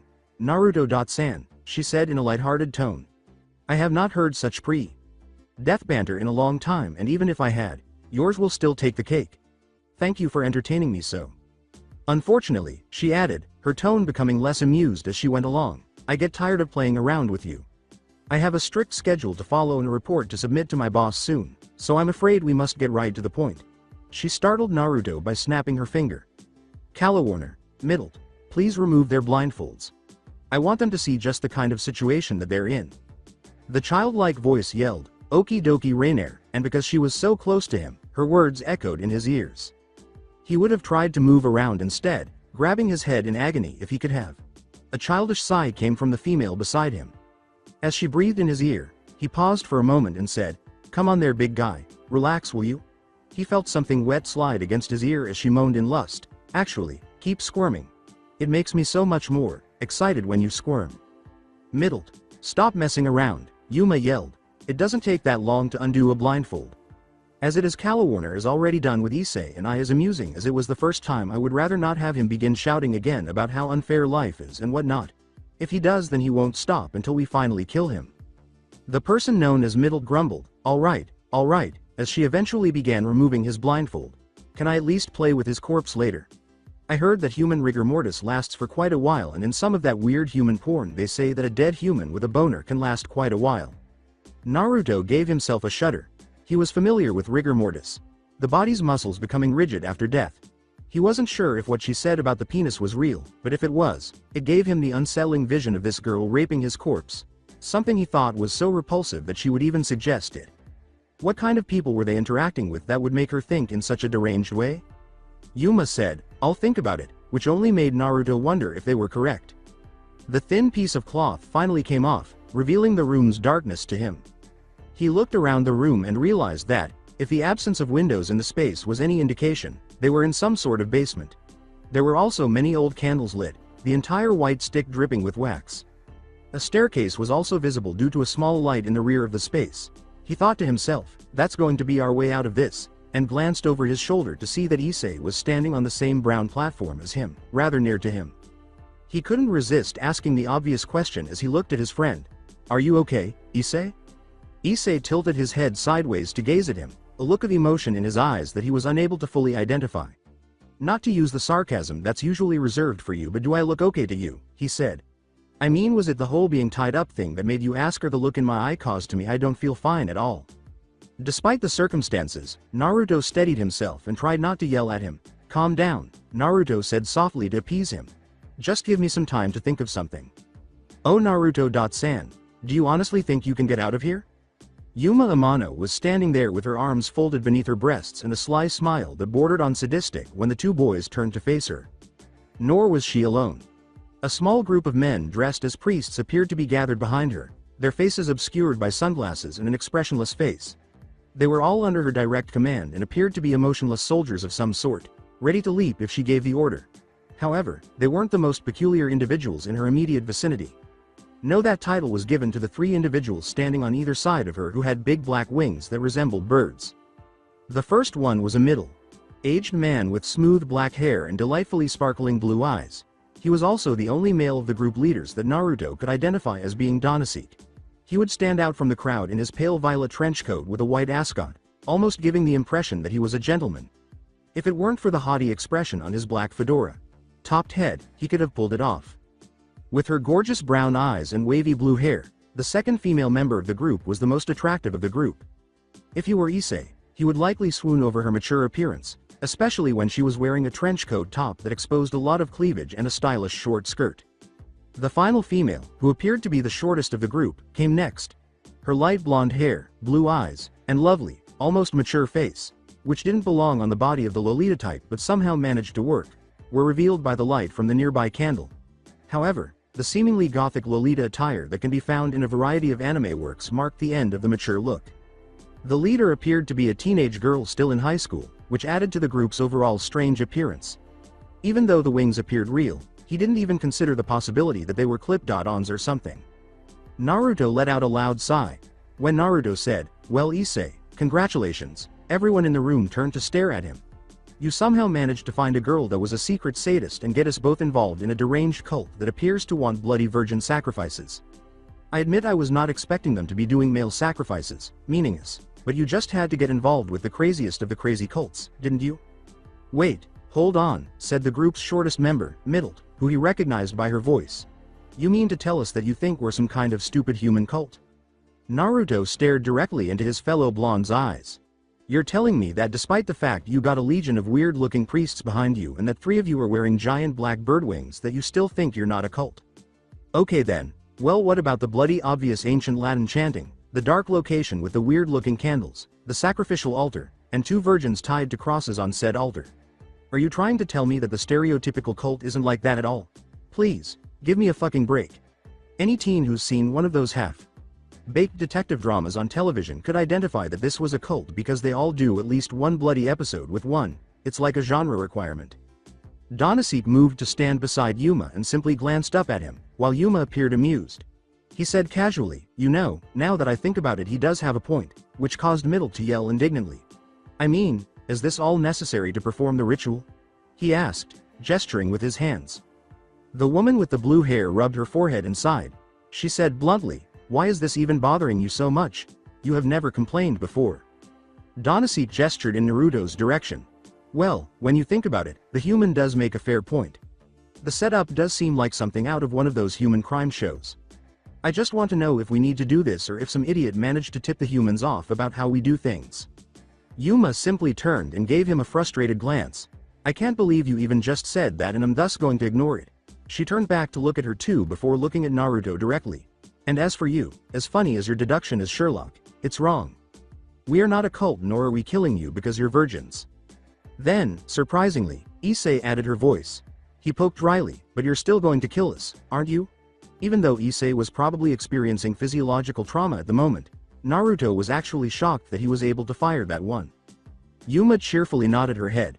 "Of course, Issei-kun," she said joyfully, as if she were pleased that he understood.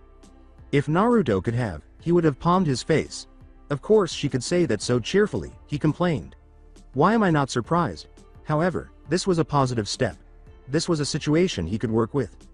Despite their tight schedule, as Yuma described it, they appeared to be easily tricked into speaking with them. He just needed to keep talking to Issei until he could think of a way to get them out, which would extend their lives.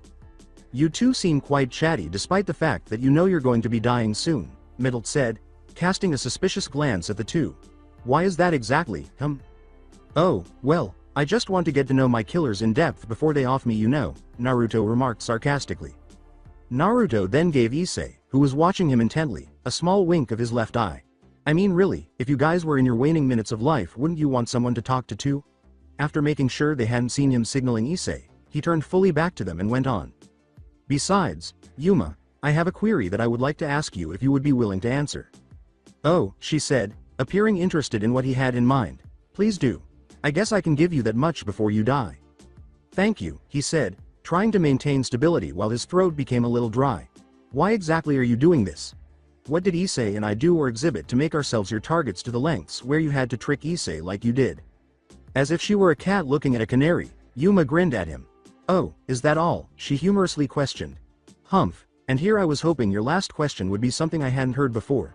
Then again, I guess you wouldn't know anyway, would you? I was surprised when I found out none of the devils in the area had even picked either of you up yet, but I suppose I should be thankful that they weren't going to be such thorns in my side." "Devils? Similar to the biblical demons? What on earth was she talking about in the Christian Bible? Were they a competing group or something? His perplexity caused Yuma's smile to grow. Now I know what you're thinking. You're wondering why I mentioned devils, beings that were primarily creatures found in Christian texts, am I correct?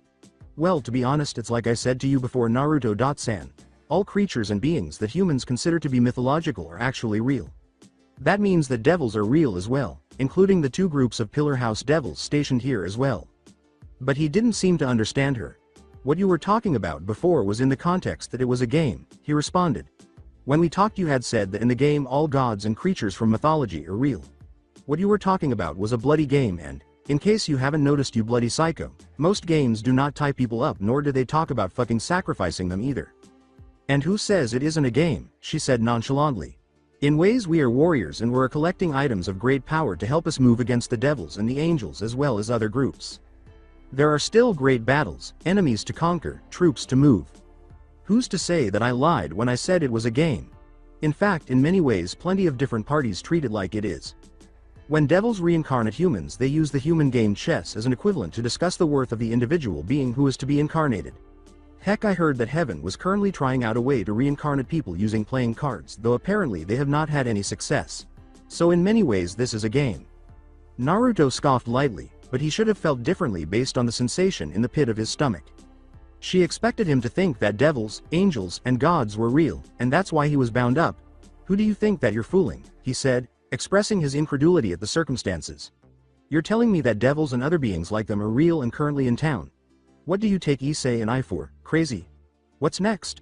Are you going to tell me that those black wings on their backs are actually fake and that you're fallen angels straight out of the Book of Enoch? Yuma's smile grew so big that he believed it would literally split her face. My Naruto-san. You catch on rather quickly, she exclaimed as the 3 people standing next to her slowly lifted off the ground and into the air. Issei, who was standing next to him, yelled in shock, but Naruto could only look on with wide eyes. The identical smirks on the faces of the 3 people in the air further demonstrated how much they were enjoying the revelation. Angels fallen. They had been abducted by fallen angels, similar to those described in the Bible. They were at the mercy of mystically powerful creatures who were purportedly made by the biblical God. Now what in hell were they meant to do? Almost certainly, one of the magical powers they possessed would have been able to counter any escape plan he might have entertained. Naruto didn't think they could get out for the first time in the whole situation. In just a few seconds, his doubts about what she had been saying just a minute earlier had been proven false. Their escape would be made even more difficult by the powers they most likely possessed. After all, they were merely human. How could he and Issei get away from creatures that had such amazing power and influence over them? The fact that they were able to assemble so many priests to serve them further demonstrated how different they were from people in terms of power. How were they to combat such creatures? Yuma sweetly remarked, I see you finally realize the situation you're in, as if speaking to a young child. She ascended the stairs slowly, swaying at the hips as if she were trying to draw attention, and approached him. You realize now that there is no way that you can escape, don't you? She said. When she got to him, she tried to make him yearn for her touch by sensually tracing her fingers along the line of his jaw. She whispered to him while leaning close to him and pressing her mouth to his ear. Do you not think I did not know what you were trying to do? You were not the first human to think they could try and keep me talking while they thought of how to escape. And when they thought they had a chance, when I indulged them to the same answer to the same question that you and every other prisoner ask, I let them flounder when they finally realized that they were dealing with creatures out of their league. She drew away from him and gazed into his now completely stunned eyes, relishing the fact that he was still trying to comprehend what she had just revealed to him. When they finally realized they had no chance, she adored it. It was a lot of fun. Issei yelled from the side, "Leave him alone, Yuma," as he began to violently struggle against his restraints. She stopped playing with the blonde in front of her and hurried over to Issei, staring at him. "Why are you doing this to us, Yuma? Chan," Issei begged. "You're human too, aren't you? So why are you helping them?" She appeared to be about to reply, but Naruto, who was now staring at the ground, beat her to the punch.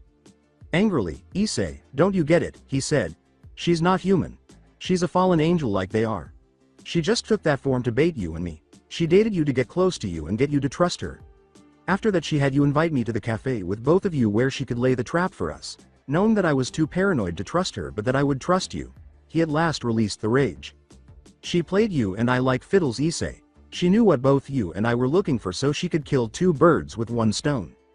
She found out that you wanted a cute girlfriend so she gave it to you. She found out my desire for normality and to try and become more trusting. She used you to get to me, and then she used that relationship she had built with you throughout the week to gather more information about me so she could convince me her attempts to be friendly were genuine. Naruto took a deep breath and accepted the news to Issei. Face it, buddy, she played us the entire time, and for the most part we were none the wiser. Issei just gazed at Yuma, his face turning horrified. He tried, Yuma-chan, in a begging voice. Yuma's hair cast a shadow over her face as she said, please tell me it's not true. Tell me that Naruto doesn't know what he's talking about. Please, Yuma-chan, tell me that our time together meant nothing to you. Please don't tell me you're one of those guys up there, that you weren't just using us. He started to cry. Please, Yuma-chan, tell me that the feelings that we had weren't fake. Naruto watched as Issei begged the silent girl from the bottom of his heart. He was aware that he was correct. Looking at the information now that it was all together, it just made sense. The facts lined up just fine, that much he knew. But a small part of him had hoped he was wrong. That Yuma wasn't actually one of these fallen, and that perhaps they had done something to her. Perhaps she loved Issei as much as he loved her. Perhaps. He first heard giggling, which gradually increased in volume until it turned into full-fledged laughter. He probably would have thought Yuma was an anime villain if he hadn't known the situation was real. Yuma threw back her head, her laughter reverberating throughout the room. She started to change in front of them, and her laughter intensified as she was covered in a bright pink-like energy. Her body was stripped of all of its clothing as she gained a new, more mature look, growing several inches taller than she had been previously. Her face gained a look of maturity, losing what had remained of her baby fat while her eyes darkened slightly. Her stomach thinned out a little more, but her hips and bust grew a little more.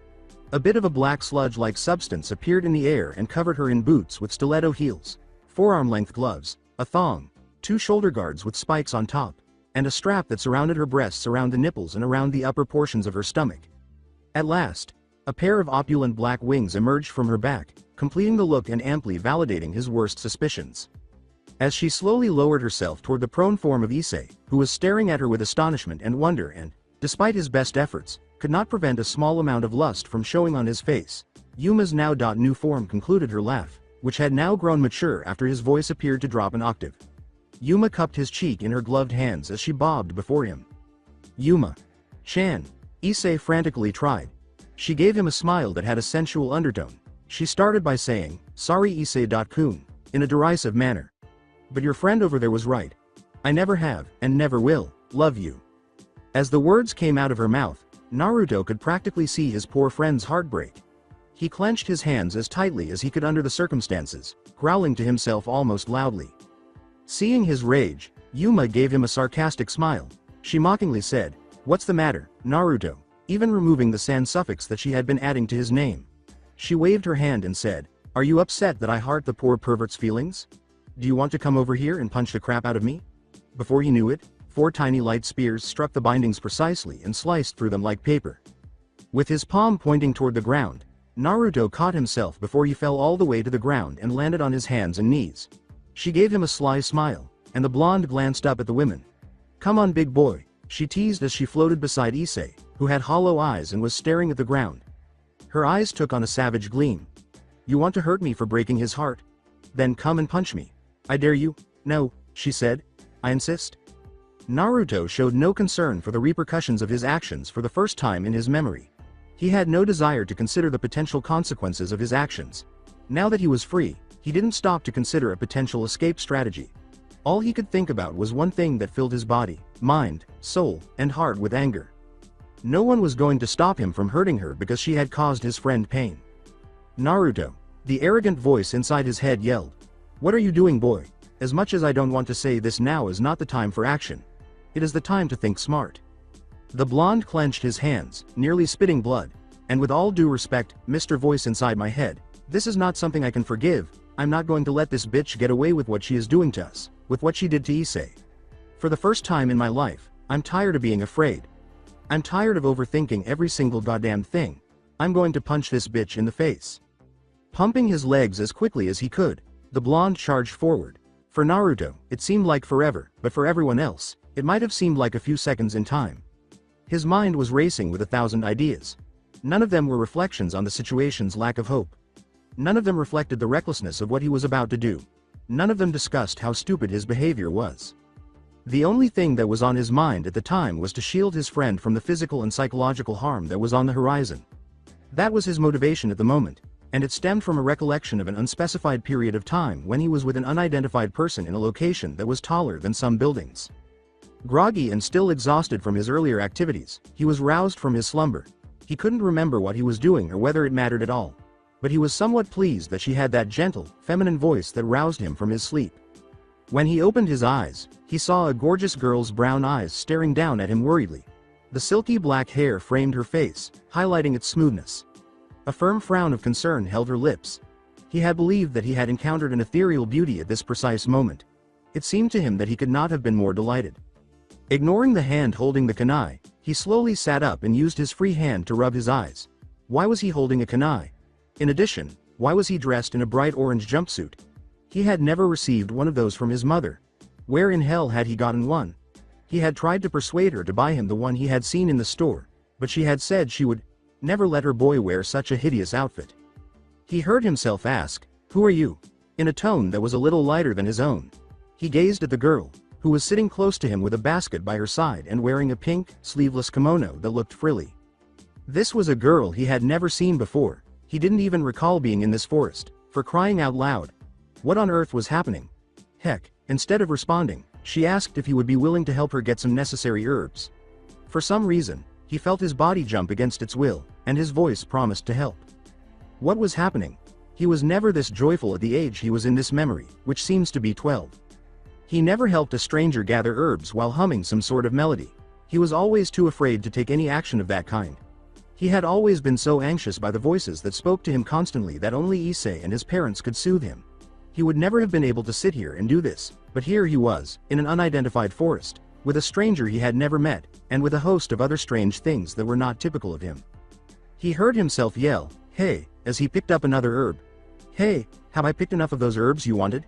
he asked, pulling out another and tossing it to the girl, who, in a startling display of skill, caught it without even looking up. "Are these weeds and grasses really medicinal?" She said something different rather than repeating her response to his question. "I'm sorry to have imposed on you." He snorted to himself. His words, "That's some job you took on, girl," came to a halt as he picked up another herb. He thumbed toward the basket by her side, which was already 3/4 full, and said, "Harvesting all that this early in the morning." He sensed that he agreed with his former self. It's true that the girl had a lot of herbs. He nearly wondered what she was going to do with the items. She pouted at him as she briefly looked up. "Look who's talking," she said in response. "What were you doing in the middle of nowhere at the crack of dawn?" His voice yelled, "Training," and he felt his body tense. Training? Was he in training? As far as he could recall, Naruto had never trained a day in his life, much less gotten up early to do it. How could he possibly be training? As she took in the information, the girl's expression changed to one of thoughtfulness. It appeared that she then fixed her gaze on his forehead, where he typically places his goggles. "Really?" she said at last. "That headband you're wearing, are you some kind of ninja?" If Naruto could have, he would have sneered.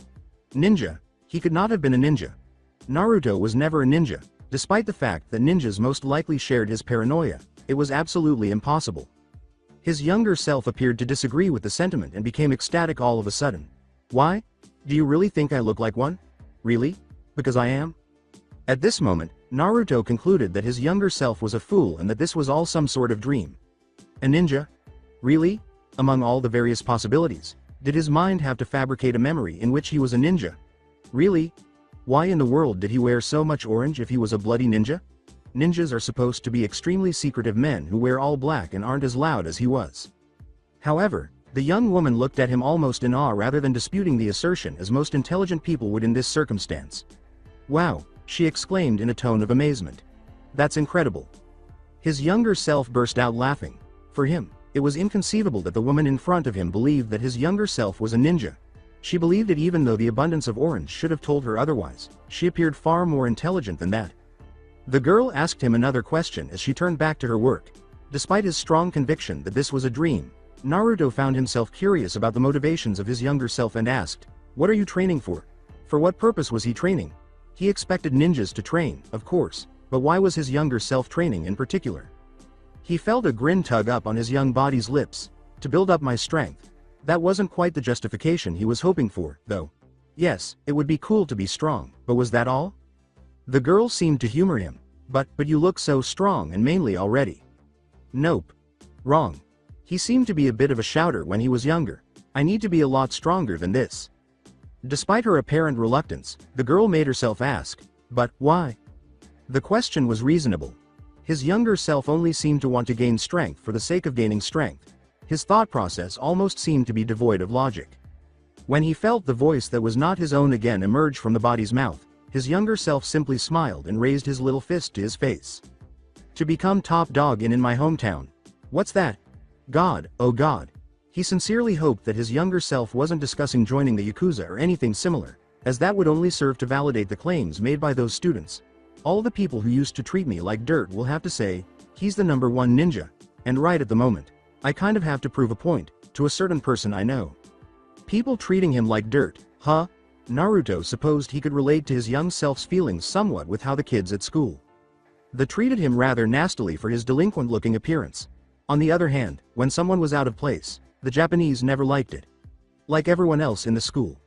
What about individuals like that Kiba Yuto guy or that Rias Grammary girl? For Kami's sake? They were the school's queen and prince, respectively, despite having erratic hair colors. Maybe it was because of his slightly taller appearance or the whisker-like scars he had on his cheeks that added to the look. But for whatever reason, he was treated like a piece of dirt, because they believed he was a member of the Japanese mob. They would constantly call him derogatory names and avoid him. There were times when it was so painful that he recalled how his mother had to comfort him when he would cry after school. Only his parents, Issei, and typically his teachers stood by him, understanding that things were more complicated than they appeared. The girl's expression hardened.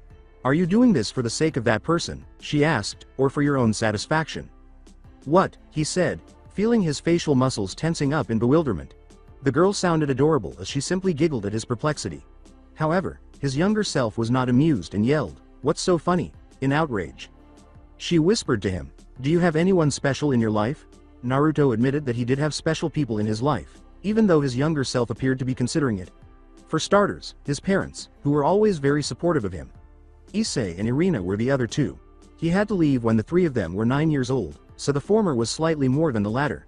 However, he did have some individuals in his life that he valued. Ignoring his youthful confusion, the girl went on. When people are protecting something truly precious to them, they truly can become as strong as they must be. Naruto was at a loss for words, and his younger self appeared to feel the same way. This girl had just informed him that he needed people he was willing to defend in order to grow stronger. That he would need to have people for whom he would be more than willing to risk his life. Now it all made so much sense. That's how you really got strong. Indeed. Perhaps the girl was right, perhaps she was really onto something. Ultimately, he intended to give the girl who had just injured his best friend a punch to the face. Yes, he told himself, feeling as though he had gained a fresh surge of speed. He could tell that he had by observing Yuma's widening eyes. It appeared that she was taken aback by his sudden surge of energy. Perhaps she was taken aback by the odd energy that appeared to be building in the fist he had withheld while he was about to strike her. He didn't care, though, whatever the energy was. All he knew was that he was going to drive it into the girl's face by adhering to her ideal, which was that he could only be strong if he protected those who were close to him. The harsh, sounding voice from inside his head said, "I don't believe it," almost whispering it past him. "I just can't freaking believe it." He actually managed to remember that? Of all the things we've tried to slowly remind him of over the years, that's the thing he remembers? However, the blonde did not understand the meaning of the voice and did not care at this time. For whatever reason, this ideal made sense to him. More of the weird energy gathered in his fist, making it shine like a shooting star in the night, and he could almost feel it did. He intended to use it to strike the girl and knock her flat on her ass. Ignoring his friend's shocked expression, he jumped at the girl who had once been Issei's devoted girlfriend as soon as he reached the end of the platform. As he approached Yuma, who was staring at him in horror, he had the impression that he was flying through the air. Naruto gave her a snarl. He yelled angrily, "Wasn't expecting this, were you, bitch?" as he hurled his fist and the seemingly stored energy in it in her direction. Her eyes suddenly took on a sour expression. "No," she said quietly. "No, I wasn't." He was about to strike her when she abruptly disappeared from view, startling Naruto to his core as he felt someone leaning closely behind him and a burst of air appear in back of him. "But don't you dare think it is enough to actually hurt me, fool." He felt Yuma's foot strike with a kick that nearly broke his bones, sending him hurtling in the direction of the sizable group of priests, who fled as he struck the ground forcefully. He skidded across the ground at an incredible speed after flying face first into the chilly stone floor. His face hurt, and he could feel the blood splattering on the floor as he skidded across the ground, creating new wounds on his head. He thought frantically, I need to stop sliding, barely noticing that he was rapidly approaching the wall at nearly breakneck speeds. He hurriedly pushed his feet down and pressed them against the floor, forcing his body to ignore the pain. The toe of his sneaker scraped the floor, causing a screeching sound that reverberated throughout the room. This slowed him down to the point where he had to put his hands on the ground to stop completely. He hurried forward once more, ignoring the fact that he was practically on all fours, his sights still fixed on Yuma's smirking figure floating in midair. Yuma, he yelled, sprinting ahead once more and catching himself in mid-run. He cocked his fist back once more, drawing on the same thoughts and feelings he had previously experienced about wanting to protect Issei. The unidentified energy pool in his fist was glowing brightly again, and he could feel it.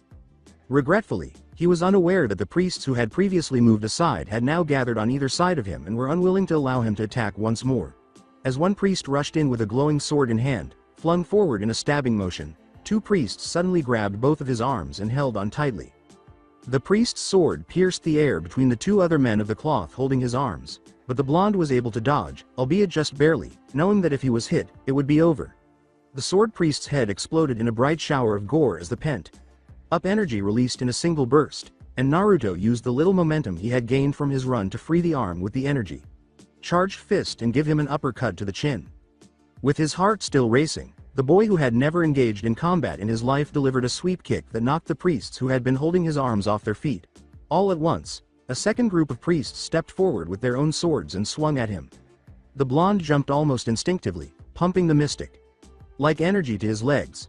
He seemed to fly over the trio of people. After landing the blonde, he started to run forward once more. He was approaching Yuma once more. Just making up that short was all he had to do. A gentle female voice said, I get tired of this, as the blue-haired woman materialized in front of him and punched him in the solar plexus, sending him plummeting to the ground, face down. Pushing up with his hands to look straight up at the woman, Naruto attempted to ignore the pain once more. He was afraid of what he saw. She held a gleaming spear in her hand. A light spear. She pierced his left hand with a grim expression on her face as she stabbed downward. The teen with the whiskers let out a cry of agony as the spear passed through his palm with minimal to no bone resistance. The spear was so hot that he could actually feel it burning his palm. His screams of pain became more intense as the busty woman landed her foot on his right arm and then stabbed at it with another spear of light, making it impossible for him to grasp at the spear with his hand. The blonde heard his friend call his name in desperation, but he heard and felt nothing at that moment because there was only pain. It felt like the insides of his hand were burned by the bars of heat that pushed through the whole thing. Blood trickled down from his forehead and hit the hot bars, forming a soft hiss as the blood boiled and burned, but he was too afraid to even try to pull them out. Yuma's voice said, Thank you for that, Calawarner, as he looked up again to see her scornfully glaring down at him from above. The woman with the blue hair simply nodded, knowing that she was the Calawarner who had spoken earlier. Yuma kept staring at him. Did you honestly think that you could have beaten us? Really? She is right, Donasek said tangentially. While I must admit that your sudden awakening to your magical abilities for the first time was quite shocking, including the ability to use them, the fact is that even then you still would not have been able to win. The fact is that everyone in this room has lived at least once of your human lifetimes. We have more experience than you likely ever would gain had you lived. You had no chance. Still, Yuma said, continuing where her cohort had left off, I must admit it was quite brave of you to try and fight. Most of the captives were too scared out of their wits to even try. You even managed to beat some of the priests, killing one too.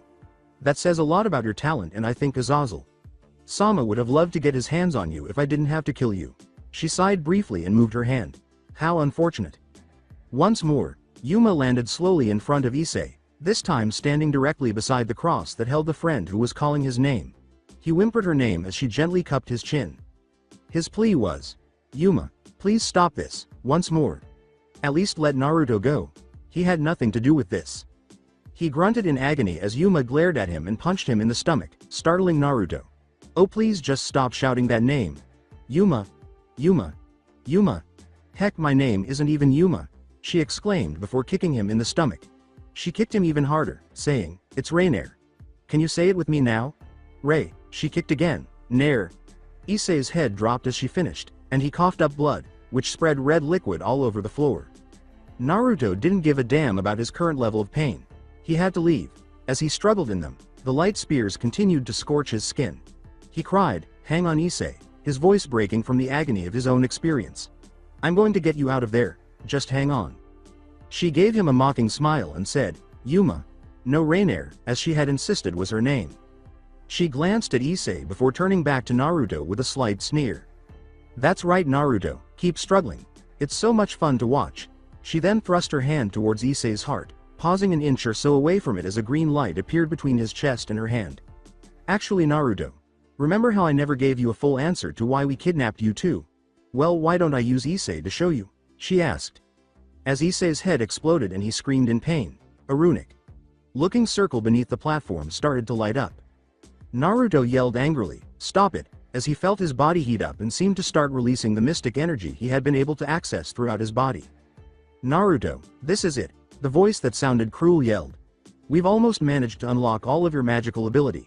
Just hang on for a little while longer." The blonde yelled in his head, "Hurry," regardless of whether they were still only in his head. It gave him something to cling to, something that gave him hope that they might escape this situation. "Issei won't survive much longer, please hurry it up. We're going as fast as we can brat. Give us a bit." "I don't have a bit," he roared back, at last experiencing an overwhelming surge of magical power in his body. His current issue is that he didn't have time to experiment and didn't know how to break the light spears. For now, he had to do whatever he could and just go with the flow. He felt the spear of light waver in its form as he directed magical energy back to his hand. He chanted to himself, "Come on, come on, come on," as if it were a mantra, and felt the spear's power falter. Someone yelled weakly, "Naruto," at him. The green light pooling in his captor's fingers seemed to get stronger as he looked up to see Issei staring down at him with sorrowful eyes. "Naruto, I don't think I'm going to make it." Naruto yelled at him angrily, "Don't say that," as tears began to fall from his eyes. "Don't say that you damned perv. Remember, I said I'd get you out of there and you know me Issei, I don't go back on my word. Just hang on a little bit longer, I'll be right there, I promise." He became even more irate when he heard Rainier laughing. "That's right Naruto," she sadistically purred. Rainier felt something wet on her cheek and scraped off whatever it was with her hand. "Lie to Issei. Make him feel better knowing that you're going to come and save him from me. I'm sure he can feel it, the life draining right out of him. Tell him that you'll come and save him even though he already knows that he is going to die," she said. It was blood. Blood was streaming from Issei's mouth when she turned to face him again. "You little..." He yelled angrily, "Shut up Rainier," as if her name were a bad taste in his mouth. He turned back to his struggling friend, disregarding the fact that Rainier had intensified her actions. "Can't you see that the men are trying to talk while you're spewing your stupid monologue?" he asked. "Hey Naruto, listen to me, I need you to do something for me when you get out of here." With tears still streaming down his face, Naruto yelled, "Shut up, Issei," while he kept pumping energy through his hand. "We're going to get out of here together. You can do whatever you wanted me to when we get out of here. I'll even do whatever it is you want this time," he pleaded. "You want me to spy on the girls' kendo team with you, Matsuda, and Motohama? I'll gladly do so. You want me to help you pick up a real girlfriend? I'll be the first to help you and I'll even try and be your wingman even though I don't know how. You want me to help you build an actual harem and make it fucking legal? I'll not only help you collect the girls but I'll run for prime minister and make that the first thing on my agenda. You better not give up though, cause I'm gonna get you out of here." Issei yelled, "Naruto, listen to me, not out of pain but rather to get Naruto to pay attention. I want you to do this for me, do you hear me?" The blonde whispered to himself, "Yeah," feeling as if he were finally going to break the first spear. "I hear you loud and clear. Good, cuz I got 3 things to tell you that you better do.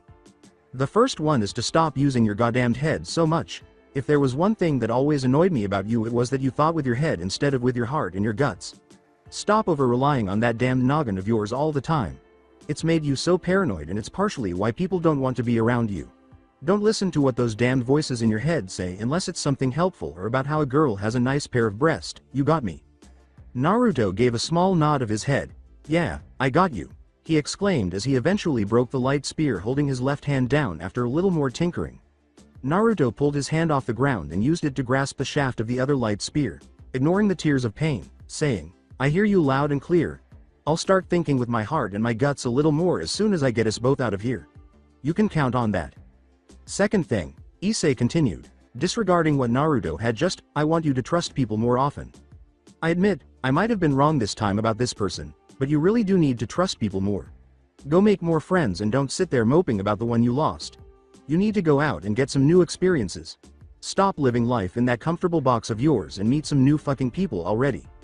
After Naruto said, I hear you loud and clear Issei, he attempted to break the spear's flow by channeling magic into his left hand but was unsuccessful. Don't worry, I hear you loud and clear. Start trusting people more. Yup. I got that sealed up in my head for when you and I go to the park tomorrow. We can invite Matsuda and Motohama. Hell, maybe I'll even invite Sona and Tsubaki. They'll probably both say no, but I will have at least tried, you know. And finally Naruto, and this is the most important one, so pay attention. Naruto sobbed, I'm listening Issei, just keep talking, okay, as the tears fell and made a sizzling sound as they struck the light spear. Just hang on. I'm coming, you bastard, so don't die on me just yet. Issei exclaimed, I'm leaving you my dream Naruto, as tears began to fall down his cheeks. I want you to get out of here and I want you to become the king of harems in my place. No way, that title is meant for you and you only. Remember, I'm your faithful servant. I'm supposed to help you collect the girls and make the damned thing. You even promised me you would grace me with my own, remember? You can't die because you'll break the promise, you know? That's why I'm leaving you my dream, Naruto, I want you to do it in my place. Become the king of harems so I can look down from wherever the hell I am. Laugh to the guy next to me, and say, you see that guy down there with all the women? I taught him everything he knows. That man is surrounded by beautiful ladies because of me, do you hear me? No, that one I can't do, Naruto yelled. I have nowhere near your skill set to do it. I need someone to guide me, to show me the way so that I can build one, you know, I can't do it without my best friend. So that's why you need to live. Issei said, you can do it without me Naruto, as if it were true. You'll do just fine, now promise me that you'll do it. Naruto sobbed. Yes, I'll do it, he yelled out. I'll do ask you ask of me. Just hang on. I've almost got it. It was true that he would have the spear out if he had a little more push and pull. Despite his feelings, he yelled into his head, just hang on until then. Hey, voices, whatever the hell you are. You said you were almost done before, so where the fuck is that power surge? Come on. The arrogant voice yelled, just need another minute, through teeth that sounded like grit. I don't have another fucking, Naruto, Issei yelled, catching his focus as the circle below became brighter and the light in Reinare's hand appeared to be about to burst. One last thing. His face gradually lost its vitality and his breathing became labored. Thank you for being my friend. Thank you for standing by me whenever I did something stupid. Thanks for helping me get into Kuo so I could live out my dreams if only for a little bit.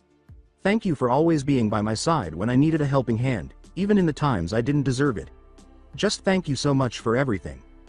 A flash of light appeared as the glow in Reinare's hand vanished, to be replaced by a red gauntlet with a green gem in the middle.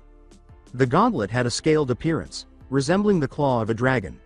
Reinaire sneered in disgust as she examined the gauntlet in her hand. She then looked at Issei with a sour expression on her face and said, it's just a crummy, twice critical, even if it looks slightly different than the norm. And here I was hoping the time I put in wouldn't have gone to waste. Pity. But Issei kept his gaze fixed on Naruto, the light fading from his eyes. Naruto, he exclaimed. Thank you for everything. At last, his once bright eyes lost their color and his face went corpse pale. He kept gasping, now get out of here and live. Live for both of us, after saying, live for both of us, brother. Issei Hyodo stopped gasping and his head dropped forward, causing his chest to stop rising. Naruto's mouth dropped open in disbelief as he gazed at Issei's prone form. Tears continued to fall from the blonde's eyes, sizzling on the spear as they struck, and the spear he had been attempting to pull out was ignored. He was not in pain at the moment. Now he was sad. He had no emotion at all. He kept staring at the prone form of his friend, no, brother, as it remained motionless. No movement, no traces of life at all. For as long as he could remember, the blonde had felt this way every morning when he woke up. He was numb. Both inside and outside, it was heartbreaking. Oh, for Lord's sake, Reinaire exclaimed, gazing at Naruto's motionless body. Get over it, boy. He was just a worthless pervert anyway. There was nothing special about him. He was a meaningless existence. Something inside Naruto snapped, not just out of rage but as if he had been endowed with new abilities. The regretful voice said, I'm sorry, Naruto, in a passive voice. We couldn't unleash your power in time. I'm sorry. He never heard those words. It was too much for him. These jerks. He held on to his only movable hand. His brother had been murdered by these bastards. His brother was killed by these bastards. Issei was killed. The fallen angels and surviving priests stared at Naruto in disbelief as a well of magical power suddenly permeated the entire space. An ethereal blue light exploded from him and into the room, the power literally rolling off him in waves. His strength kept increasing until it started to outweigh the combined might of the fallen. "Rainier!" shouted Middled. "What is this? The sheer power of this human, it shouldn't be possible for someone who just awakened to their abilities." Despite the obvious fear on her face, Rainier grunted. She gestured the priests to Naruto's form with her free hand and said, "I don't know. He had power, but I didn't think there was that much power in him. This is clearly Dominion class angel in power. He wasn't supposed to have this much. Don't just stand there, you idiots. Kill him." Upon her orders, all of the priests removed a small holster from under their cloaks and ignited swords of white light. They charged toward the boy, intending to kill him with a thrust of their swords. Rainier made their own light spears and hurled them at the blonde with her fallen companion. The world vanished in white light as his power exploded outward, and they heard him roar to the heavens, "Just die, you bastards!" just as all the attacks were about to reach his person. Thus, the world underwent another transformation, either positively or negatively. Naruto made the decision that he would never again use the explosive power of a tiny bomb blast to release a significant amount of stored energy. From the sound of things, it had seemed to work, but the amount of pain you were in when you woke up the next time usually left you with a pained impression. His bones felt almost like they had been cracked in some places, and his blood was boiling inside his veins, giving the impression that his skin was attempting to burn off his body from the inside out. No, Naruto made the decision that he would never again use his body as a thermonuclear device in the worst-case scenario. If he could, he would prefer to avoid the pain. He could say the same thing now, in which he let out a sharp, painful scream from his extremely dry throat after abruptly opening his eyes and feeling all of his senses return to him at once. The back of his throat cracked like glass as he howled. The pain flooded his body's receptors, but he was able to mentally snort to himself. "Yup," he said dryly to himself, his ears ringing and his eyes still closed. "Who would have thought turning your body into a makeshift bomb would leave you so parched?" A snort came from inside his head. "I could have told you that much," the harsh sounding voice, one of many that occupied his mind, said in a tone that bordered on melancholy. "I thought you were supposed to be smart. Last I checked, blowing yourself and everything around you to Kingdom Come did not fall under the quantifiably smart category." The vivacious voice yelled, "Give the kid a break, bro," which only made the blonde's apparent headache worse. Were they unaware of what indoor voices meant? Or would the phrase, "in-head voices," better describe their circumstances? He couldn't give a flying fuck about the idea right now because his entire body hurts in ways he had never even considered before. I mean seriously, he was going to be on the incredibly unlucky end of several different sharp and pointy light objects. With the amount of knowledge both we and he have, we were just really lucky he did go boom, you know? "Wait a second," was processed by Naruto's small, logical brain. "Do you mean to tell me that you morons went messing with a power that you guys don't even understand yet? Are you serious? What if the situation had gotten worse?" To be fair, a diplomatic voice attempted, "You only did explode. No harm done, right?" "No harm done except for the fact that I exploded. Are you mad?" The voice that usually taunted him said, "No, that's me," with a sadistic tone. All the other voices in his head yelled, "Shut up, Shukaku," and he let out a hoarse groan at the combination of the shouting and the general agony coursing through his body. Great, he thought to himself in frustration as he kept trying in vain to open his eyes. He tried to move everything he could but was only able to make his fingers and toes curl slightly, which nearly caused him a great deal of pain just to do so. Wonderful. The voices in my head have decided to give each other names. Just freaking great. Well, this couldn't get any worse. The voice that everyone had referred to as Shukaku said, "Any worse besides you friend being dead and you being in large amount of pain," once more. "Shukaku," the other voices yelled in unison once more, but the blonde chose to focus on the words that the voice had just said rather than listening to their arguments. "Is a friend dead? Is he blowing up? Was his friend dead? Did his friend's death cause him to blow up? He exploded and Issei was dead? Was Issei dead? Issei had passed away." He honestly thought that the words would never be spoken in the same sentence, so it took him some time to finally understand them. Nevertheless, they were there, as obvious as day. No, thought Naruto frantically. Issei couldn't be dead. He was only knocked out when Rainier pulled that red gauntlet thing from his chest. He was just knocked out. That had to be it. "I don't think that's," said Naruto in a diplomatic tone. "Stop," the ruthless voice, which sounded almost pitying, ordered. Why would the foolish voice in his head feel sorry for him? Just give him this much for a little while. Issei was clearly still alive. He must still be alive. His friend could not have passed away with such a cool demeanor and final remarks. It simply wasn't meant to occur. He had a pervert for a best friend. He was not allowed to die the way a hero from a manga would have. Issei simply wasn't into that.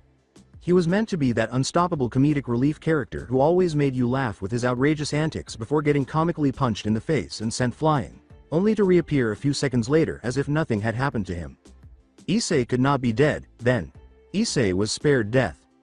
Trying to push himself up, Naruto tried to stand despite the pain in his body. He needed to wake up. He had to see how Issei was doing. He needed to check on his friend.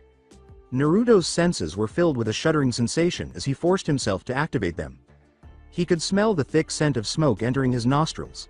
He steadied himself and inhaled deeply, only to feel the smoke enter his lungs and cause him to cough, making him regret his stupidity. Wisps of smoke were passing through his fingers, and he kept taking light breaths in an effort to absorb as little smoke as possible. As the pitch black air filled his vision, he opened his eyes and felt them start to burn. How much harm had he done? It seems like a lot.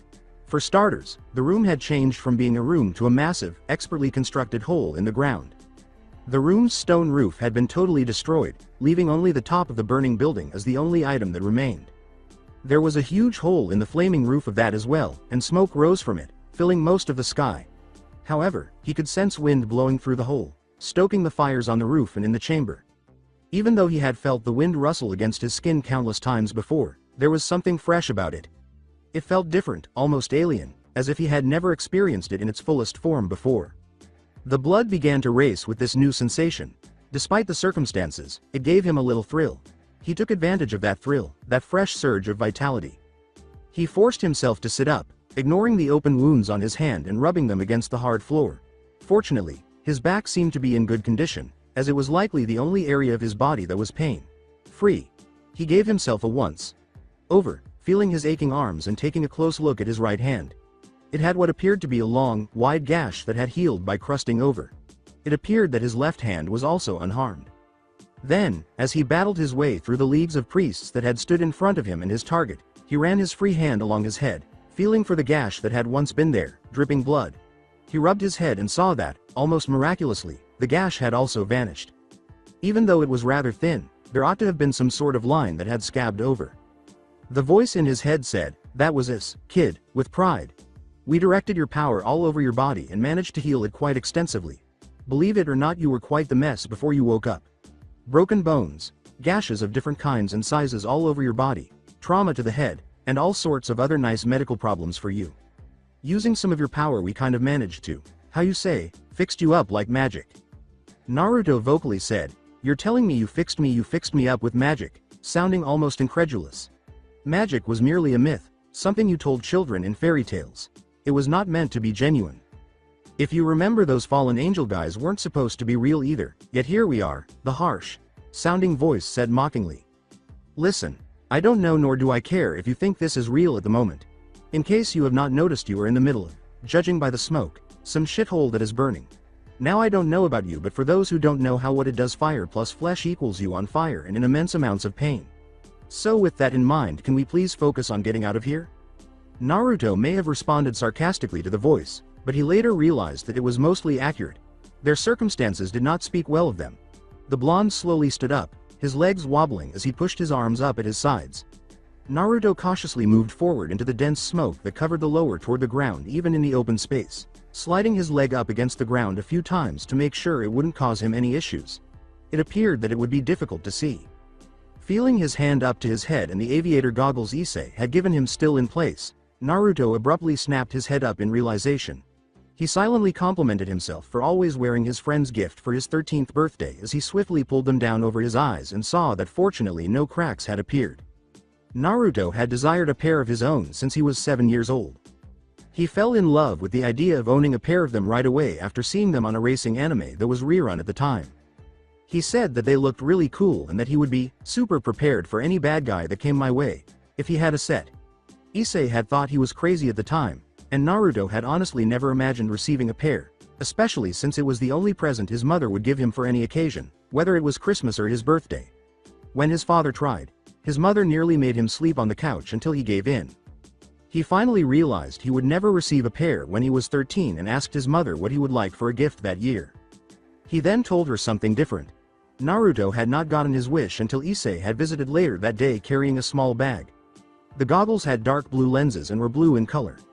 They had looked so familiar at the time that he was unable to identify them, but they still made him very happy. That is, until Issei revealed that Naruto could now spy on women without their knowledge because they couldn't see his eyes. Despite not wanting them for that reason, Naruto still laughed. Since then, he has worn them to formal events and has always carried them with him. To sleep was the only occasion he ever removed them. Why would he remove them? Although they adhered to the code, the teachers in middle school genuinely didn't give a damn that he wore them. In fact, he occasionally wore them to dim the light while he slept because he couldn't find a comfortable place to do so. Even though he might have utilized them for those purposes, he always carried them with him as a safety measure in case he needed them. He was relieved to have them with him at all times, especially since it appeared that he was correct to believe that he would need them in an emergency. Naruto was able to see through the smoke quite well after pulling them over his eyes, which were no longer watering from the smoke. The men who had attacked him, dressed like priests, were strewn everywhere, each in a different state of confusion. Some of them were even extremely graphic. Some of them experienced their bodies being squashed to the ground when a few of the beams holding up whatever was above them fell on top of them. The rods that had once held the candles were used to impale 2 or 3 of them. The candles that lit their gods' robes had apparently fallen on some of the bodies as well, and the flames were now charring their corpses. His stomach churned at the sight of the strange face. He had once witnessed a scene like this in a game. In order to find a lost item, the character had to navigate a sea of bodies in a room. Once he found it, the bodies rose, their lanky, lifeless forms approaching the character, who now had to fight his way through. Such a scene was not adequately depicted in the game, and even if it had, he doubted that these bodies would be rising anytime soon. It wasn't the usual kind of numbness he usually experienced. No, as he stared at the rooms strewn about bodies, he experienced a new feeling. Even though these men had attempted to murder him, he suddenly realized that he had become their executioner, his hands blood-stained. He was probably grateful for the feeling, which he didn't think he would ever get used to.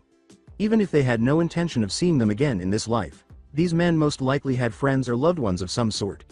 They most likely had someone who looked out for them. Does it matter? A voice that sounded a lot like his own murmured in the back of his mind. These men were trying to kill you. No, they were going to kill you. That man with the sword whose head you blew off, he was going to kill you too. And they hurt our friend, our precious friend Issei. It was only fair that you blew them up before they could hurt you like they did him. Who cares whether or not it was right, it was you or them. Even though the thought was cruel at the time, he knew it was the right one. He had to choose between them and himself, and to be honest, his life seemed far better right now. Even though what he had done was terrible, he understood that once he and Issei were out of here, he could throw up later.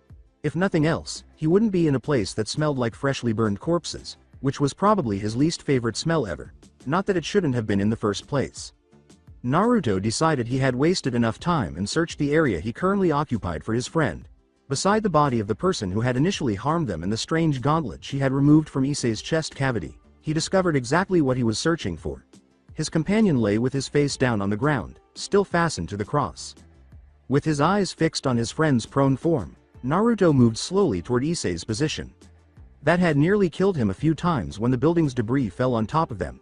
Once, he had nearly been struck by a falling beam, its burning face striking the stone floor before him with a sharp crack that reverberated throughout the old subterranean room. He had to move quickly. It was obvious that this structure would soon collapse on top of itself. When he finally got to Issei, he used all of his strength to grab the cross and turn it over. He felt physically stronger than ever at this moment, though it might have just been the adrenaline talking. It was incredible. It was thrilling. It was brand new. As he worked to undo the straps holding Issei to the cross, the blonde grinned mockingly to himself. It seemed that some higher power had chosen to grant him this wish in the most horrifying of ways. After all, he had suddenly decided that the divine must have been dicks like that. He had wished every morning for something different to happen to him, that feeling of excitement at something new or perhaps gaining something he had been missing. So much would be explained. When the straps holding the brown-haired boy down were finally finished, the goggle-wearing blonde swiftly removed him. With the exception of some tears on his blazer and undershirt that slightly exposed his chest, Issei was remarkably unharmed despite having experienced an explosion in the fire that followed. He wished his clothes had turned out as well, but his own pants were in tatters along the legs and his shirt was torn all over. He could only say that he was relieved that he didn't have to worry about repairs right away because he had an entire closet full of identical clothing. The blonde shifted his gaze to his friend's face, and the lifeless eyes were staring back at him with no emotion at all. At this precise moment, Naruto realized the shocking truth that Shukaku had previously told him. Issei had passed away. Issei had passed away and would never return. Even though he acknowledged to himself that the thoughts were in the forefront of his mind, he was still unable to accept the reality. He had to be able to do something, right? He couldn't simply allow Issei to pass away in this manner. There must have been a way to retrieve him. Then he looked sideways, taking in the shape of the person who had done this to them, or more precisely, what she was still holding. The red gauntlet resembled the hand of a dragon. She spread her filthy little fingers all over it as it sat there. Yes, the item she took out of Issei's chest. That must have been the secret. Issei probably dropped his head and went into his current state the moment she took that from him. The likelihood was that whatever it was had something to do with his present condition. He might be able to get Issei back if he managed to undo the spell and replace it in his chest. There had to be no other option, however, he was unable to do it here. Not when the structure was on fire and appeared to be about to collapse. After removing his friends from the cross, Naruto knelt down. He took Issei's legs and carried them with him as he stood up after putting his hands around his neck with his chest turned to his back. He leaned forward slightly to counteract the slight loss of balance he felt. He was aware that Issei would be swore at him for holding him in that manner if he were present to witness it. After all, he had blasphemously declared to himself and the world that only women were permitted to touch him and that anyone else was blasphemous. Unfortunately, my friend, it seems that you'll have to just accept that I did it for today and complain about it all you want another day, he was thinking. Naruto approached their captor's form slowly after ensuring that Issei was securely fastened on his back and that he could bear the weight. He could see the other winged creatures that had attacked them as he moved over. They didn't appear to be too damaged, but they were strewn about in different places. Middle was a short, blonde girl who settled comfortably in a wall, her body securely locked in place because it was embedded in the wall. Her hair had cast a shadow over her eyes as her head had fallen forward. Donasek, the lone male, was sprawled out on the ground, his legs wedged beneath fallen wood piles. As he approached Rainier, he saw Calawarner standing next to her on the right, her body covered in bruises and her head covered in blood. In all honesty, it appears that she suffered the most. When Naruto finally arrived at the black-haired woman in a prone position, he was almost tempted to check her pulse to make sure she was dead. To ensure that she would never harm anyone again. Releasing his hold on Issei, he released one leg and ran his hand down her neck, searching for a vein to feel for a pulse. He pressed his finger against the location he had finally found to be worth checking. He had no pulse. He released a breath that he had been holding without realizing it, and for a moment he thought about how he had sighed with relief that someone had died. If he hadn't been certain that she had finally paid back all the negative karma she must have accrued over the years, he probably would have been concerned. It sounded as though she had already carried out similar rites and knew exactly which buttons to press in order to manipulate someone's mind. She had probably done it numerous times before, so she was an expert. After giving it some thought, he suddenly felt no regret at all. His hand moved from her neck to her hands, where he grasped the armored hand's smooth red metal edge and swiftly withdrew it from her grasp. He pulled it up to him and looked at what he was holding. Looking at it from an affair, anyone could see that it was unquestionably a gauntlet. On closer inspection, however, people would notice that it was scaled like a dragon. It certainly matched the claw-like fingers that comprised the hand of the armored piece. There was a vivid green jewel in the middle of the palm area, reflecting light like an emerald. The interior of the jewel appeared hazy. He nearly dropped it out of surprise when the jeweled center suddenly began to glow softly. Was this something inside Issei? This potent relic? It was evident to him. Naturally, his senses were warning him that this was dangerous. Was Issei inside this dangerous thing? How in the world did that occur? Did his friend unintentionally enter into a deal with the devil or something? He was aware of two things, whatever it was. One would be that this matter was connected to his friend's life. Issei had absolutely no hope if he didn't bring it with him. Additionally, he cynically pointed out that even if he hadn't needed it and had left it here, something terrible would happen if it ended up in the wrong hands. He was certain of that. With the gauntlet fastened, Naruto wrapped his hand around his friend's leg once more and searched the room for a way out. He noticed a stone staircase that appeared to lead up into the main building above them. He heard Shukaku's savage voice say, "It will literally be like walking from the frying pan and into the fire," while laughing maniacally. Ignoring his horrible joking aside, he is right, the seductive voice wryly remarked. "You will literally be walking from the slightly burning room below into the really burning building. That is not fair odds." He sighed to himself, ignoring the fact that the voices of schizophrenia were now advising him. Naruto cocked his head around the room, taking in the amount of destruction he had caused. I know that, but quite frankly it is the only way out of here. It's either sit down here and wait for the building to collapse on top of me or take my chances with the burning building above.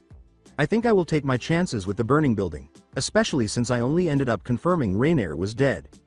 Once more, Naruto moved across the room, taking care to stay clear of the nearby small fires. He looked up when he heard a slight creaking coming from above. He hurried toward the door as he saw another orange flamed beam fall from the same structure. It was not going to happen. He would not arrive in time if he went around the fire in front of him. Then he recalled the move he had previously performed against those priest guys, in which he leapt high into the air over their swords. When he had done it, it had been almost instinctive. As he felt himself shift his power to his feet and adjusted the weight on his back, he silently hoped he could pull it off again. He leapt, reaching far into the air, believing in himself. He could actually feel the heat of the falling chunk of wood almost crashing down on him, and the flames licking the hells of his shoes. The church's support beam struck the ground in a shower of flaming chaos, and he barely made it to the stairwell. If they hadn't had to leave the burning building, he would have whooped with delight. The beam that fell downward appeared to be the primary support beam that was fully supporting the roof. He had to leave quickly. As fast as he could, Naruto dashed up the stone staircase. The run-up was excruciating, and it seemed to take forever to get there, to the point where he nearly fell a few times. Naruto eventually arrived at a wooden door that was ablaze. At this point, he was beginning to regret exploding. The proud voice in his head yelled, "Don't just stand there looking at the door like an idiot. Kick it down." With hesitation, he said, "You realize you're telling me to kick down a door that is on fire, right? Just do it." Naruto lifted his left leg and kicked the door, saying, all right, geez. I can't believe I just lost an argument with a hallucination."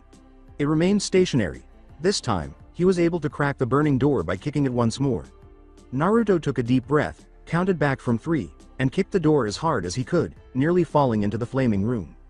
The room was practically on fire. The large gaping hole in the middle of the room was the only spot where there wasn't a fire. A Bible with open pages sitting on it was also burning, as was the altar he had first seen emerging from the stairwell. If the situation had been intentional, he would have nearly believed it to be some kind of anti-religious symbolism he had once seen in a film. The room is filled with religious symbolism, including an altar and a Bible. At least he was finally aware of his location. He was at the long, abandoned church on the outskirts of town.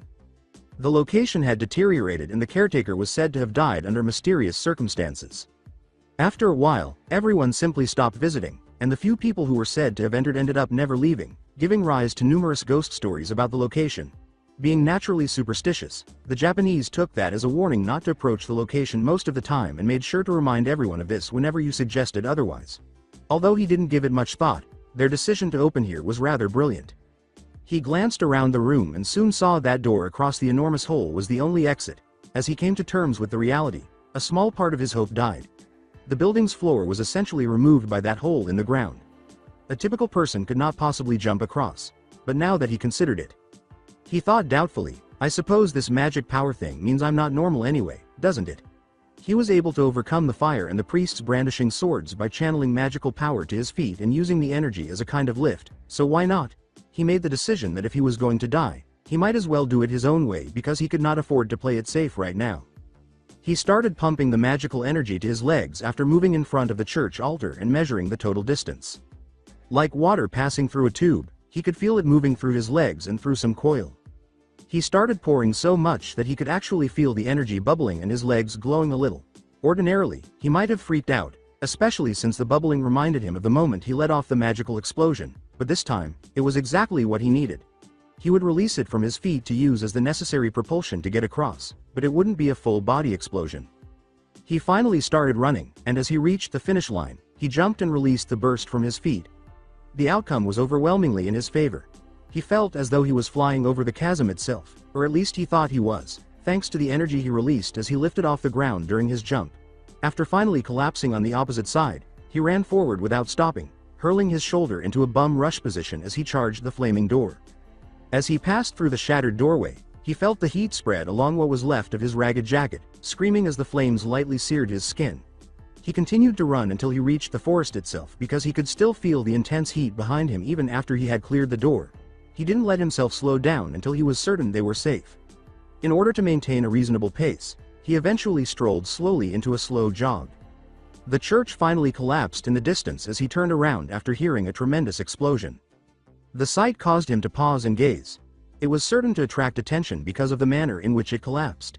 He became acutely aware of how suspicious it might appear for him to be running around with a medieval-looking gauntlet in hand and the corpse of his now deceased friend on his back. In the end, he would resemble one of those occultists he had initially assumed the fallen angels were. However, as he gazed at the flames, he noticed something that appalled him and made him back off. The orange flames appeared to be alive and responding to the command of something superior as 4 figures emerged from the flames and soared into the sky. Like some malevolent creature from his nightmares, their figures were emphasized by flames, and 2 large black wings sat upon their backs. He could actually feel the energy radiating from them. It was really bad for him that they were still alive. All at once they dispersed, one of them hurtling toward him. He nearly froze. Were they able to detect him? Did they sense his fear? Sincerely, he didn't want to take the chance and didn't know. Ignoring the pain of the needle. Like leaves piercing his sides, he sprinted to the side and plunged into a dense pair of bushes. After placing Issei beside him, he waited for a short while. Then he felt a huge gust of wind blow over him, and he sighed, realizing that the fallen had probably moved on. The energy signature was weak and continued to move away from him. That was excellent. That would certainly work for him. He sensed that the other 3 signatures were also drifting away quickly.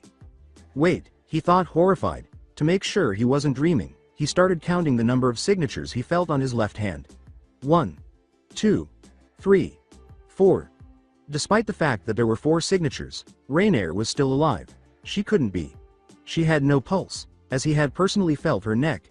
You shouldn't get up and leave something like it was just a blow to the head when you don't have a pulse. A gentle voice said, it was probably a healing spell that did it. If they have rituals to remove people's souls and weapons from them, then they more likely than not have some form of healing spell.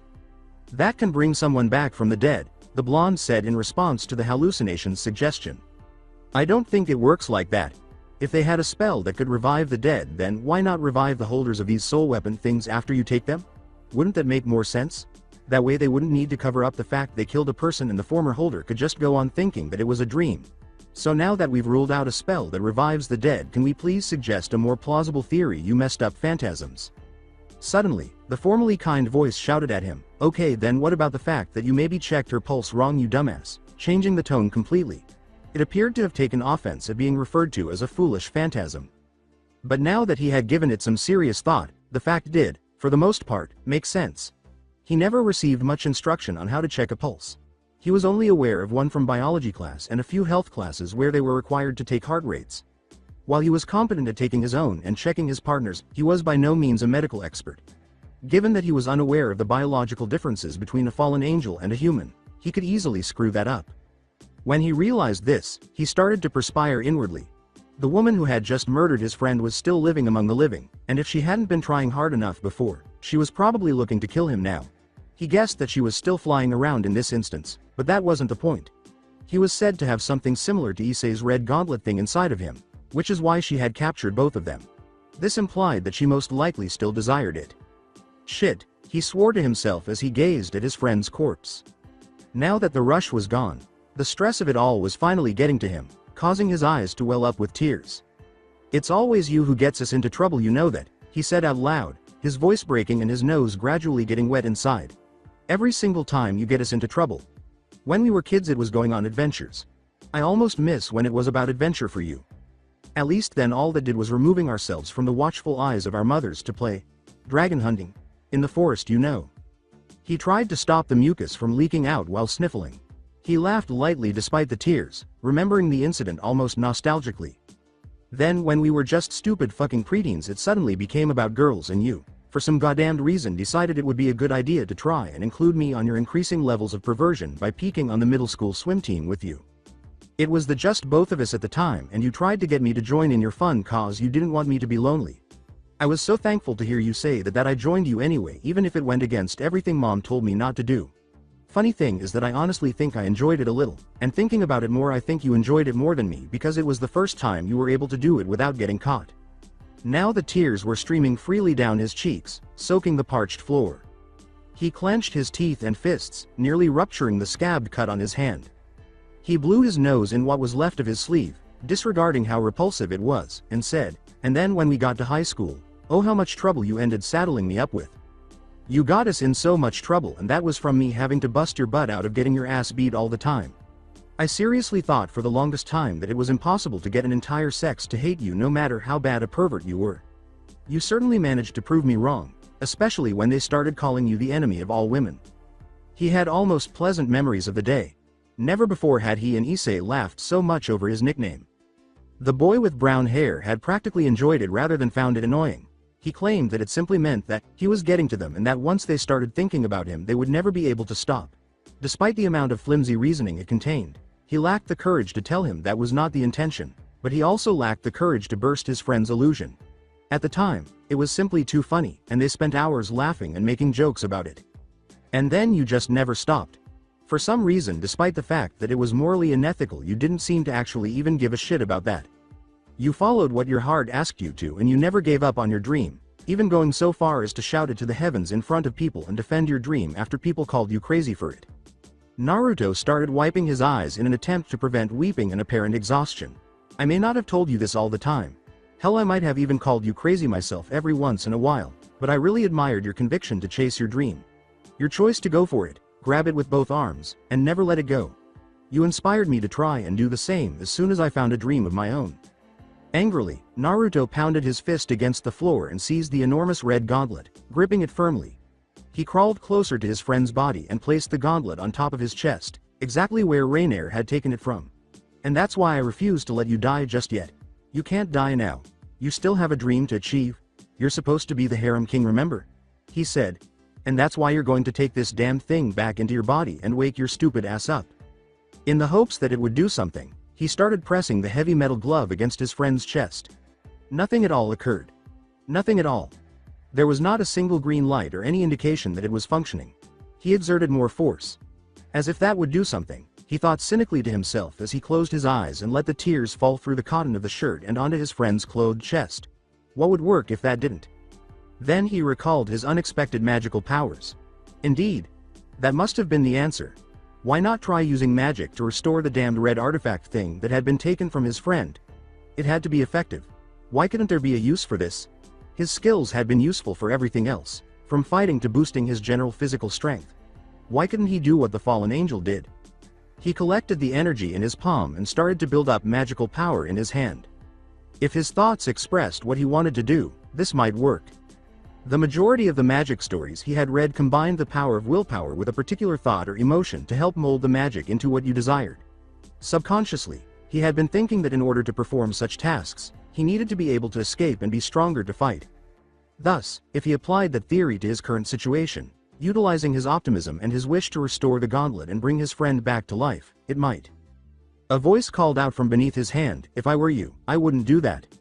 What the? He thought as he removed his hands and saw that the gauntlet was the only object present. It was different because the green gem inside of it, which had previously appeared murky, was now faintly glowing with yellow light. It was strange. That might have simply. The voice repeated, "You were thinking something rude about me just now, weren't you?" This time observing that the gem in the gauntlet glowed a little brighter with each word before going out. The gauntlet was talking. The gauntlet was talking. The gauntlet was talking. The gauntlet was. Yes. The voice once again interjected dryly. "Please repeat that. The gauntlet is talking.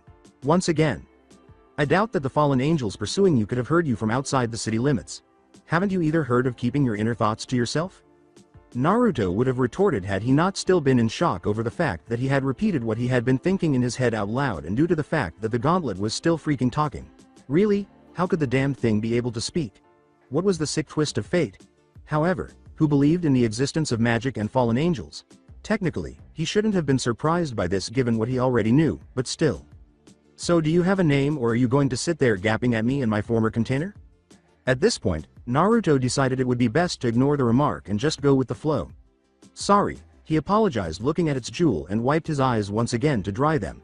"It's just that this has been a very stressful day." "Yes, I can tell." The gauntlet made a somber remark that sounded almost depressing. "I'm sorry about what transpired with your friend. One of my prospective partners is said to fall before they have a chance to learn more about me. Although it is rare, it has happened before." The blonde yelled, "But you were inside of him," added. "Surely he can still be saved if I get you back into him somehow, right?" As if he had repeated the same thing over and over, the gauntlet said wearily, "You seem to be unable to comprehend the situation, young man. This man, the one who was implanted with the gauntlet by the sacred gear system, is not rising again. It ends when I'm deleted or the user is killed. There's no get out of jail free card. How would you humans put it? Because it doesn't exist. To be fair, this child isn't worth much without me in it, so the only way to bring him back is to find a devil and use one of their evil pieces." Angrily, Naruto gritted his teeth. "Shut up, you stupid hunk of scrap metal," he yelled. "What would you know about how much Issei is worth? He's my friend, he's worth plenty to me. How dare this fool sit on his friend's chest and claim that Issei was worthless, and the whole, wasn't worth much, thing about Issei without him? The gauntlet was all that it was? Even though the gauntlet had a cool appearance, it was still just that, a gauntlet. What was so special about it?" The gauntlet, with the jewel now glowing frantically as if it were insane, responded, "Be that as it may, that does not mean a devil will revive him. If I were to estimate his current value to a devil, it would be worth one pawn piece, and even then, based on your brief encounter with him while I was being taken from his soul, he does not possess any unique abilities that would make a devil's reincarnation worthwhile." "Shut up," Naruto said back. "I don't care if he doesn't have any special skills. He may be a pervert, but he is still my best friend and I'm not going to let him die if I could help it." The object acknowledged, "I respect your conviction, but I have been observing you since you picked me up, and trust me, kid, if I hadn't interrupted what you were doing, you would have completely destroyed my former host's body." The words caused the blonde to freeze. He asked himself, I could have destroyed Issei's body, as he dropped his head to look at the ground and started crying again, this time out of desperation rather than sadness. No way was possible. Thus far, the application of the theory he had developed made sense. Then how could he have destroyed Issei's body? The gauntlet went on with its explanation as though it could see the boy's face. "I must say that you have a pretty amazing talent for magic and a remarkable quantity for a novice," it added. "I have never witnessed someone learn to use magic to improve their body from the start, which is a pretty amazing accomplishment in and of itself. But at this point, you lack the knowledge, authority, and resources necessary to manage even a small healing spell. If you could have avoided it, I believe you would have avoided blowing your friend's body to Kingdom Come." Naruto yelled at it in desperation. "Then what am I supposed to do? There has to be something I can do. Please, you seem to know a lot, so tell me something. Anything, I'll do whatever I have to just help me save my friend." He heard a pity-like sigh from the gauntlet. It said, "I'm sorry, but right now there's nothing we can do. Your friend has left. I apologize, but you have to accept that." Naruto's stomach roiled as he processed the words, and his tears seemed to never stop. He silently asked himself, "This is it," as he looked down at his fist buried in the ground. With a tiny, tearful smile, he asked, "Is this really all I could do for him? Am I really this useless that I cannot save my own friend?" The deeply guttural voice said, "I'm sorry, Naruto," to him. "That a voice that sounds so cruel is actually being nice is almost ironic," he said. "We tried to tell you in the church, but you just did not seem to want to listen to us. I'm truly sorry that it ended up like this. Even my hallucinations knew that it was hopeless before I did," he sobbed to himself. What did it mean for him if the voices in his head had known about this before he did? That all this desperate fighting was just some act he had unconsciously put up to protect himself, and that he had unwittingly come to terms with its futility? Was he truly so naive that he had to deceive himself into making such a great effort? The gauntlet yelled, "Hey, get out of it, kid," to get his attention. "Look, it appears that he was significant to you. I apologize once more, but we must leave this place before." Well, said a voice above him casually. Naruto recognized the voice well and clenched his dirt-stained fists at the slick-sounding voice. "It seems like you had not escaped as far as Rainier originally thought. To think you were hiding here and so close to the church as well. I'm almost embarrassed to say that I passed over this spot without sensing you. You really need to get a control on your emotions though, because it seems your magic fluctuates as a result of them." Naruto rose slowly and spun around, his blue eyes glaring at the black-haired fallen angel Donazek's floating form. Unlike when he had abandoned him in the burning church, the angel appeared to be unharmed. Even the scorch marks that had discolored his shirt and trench coat had disappeared. In fact, the whole outfit appeared to have just been returned from the dry cleaners and was in like-new condition. Smooth, unblemished skin replaced the numerous wounds that had previously blemished his body. He appeared to have never been inside the flaming church at all. The biblical creature simply laughed at his glare, seemingly sensing his thoughts. "You are probably wondering how I'm alive, aren't you?" he said with a small sadistic gleam in his eyes and a mocking tone. "Well, you see, unlike you humans, we fallen are much more resilient when it comes to pain.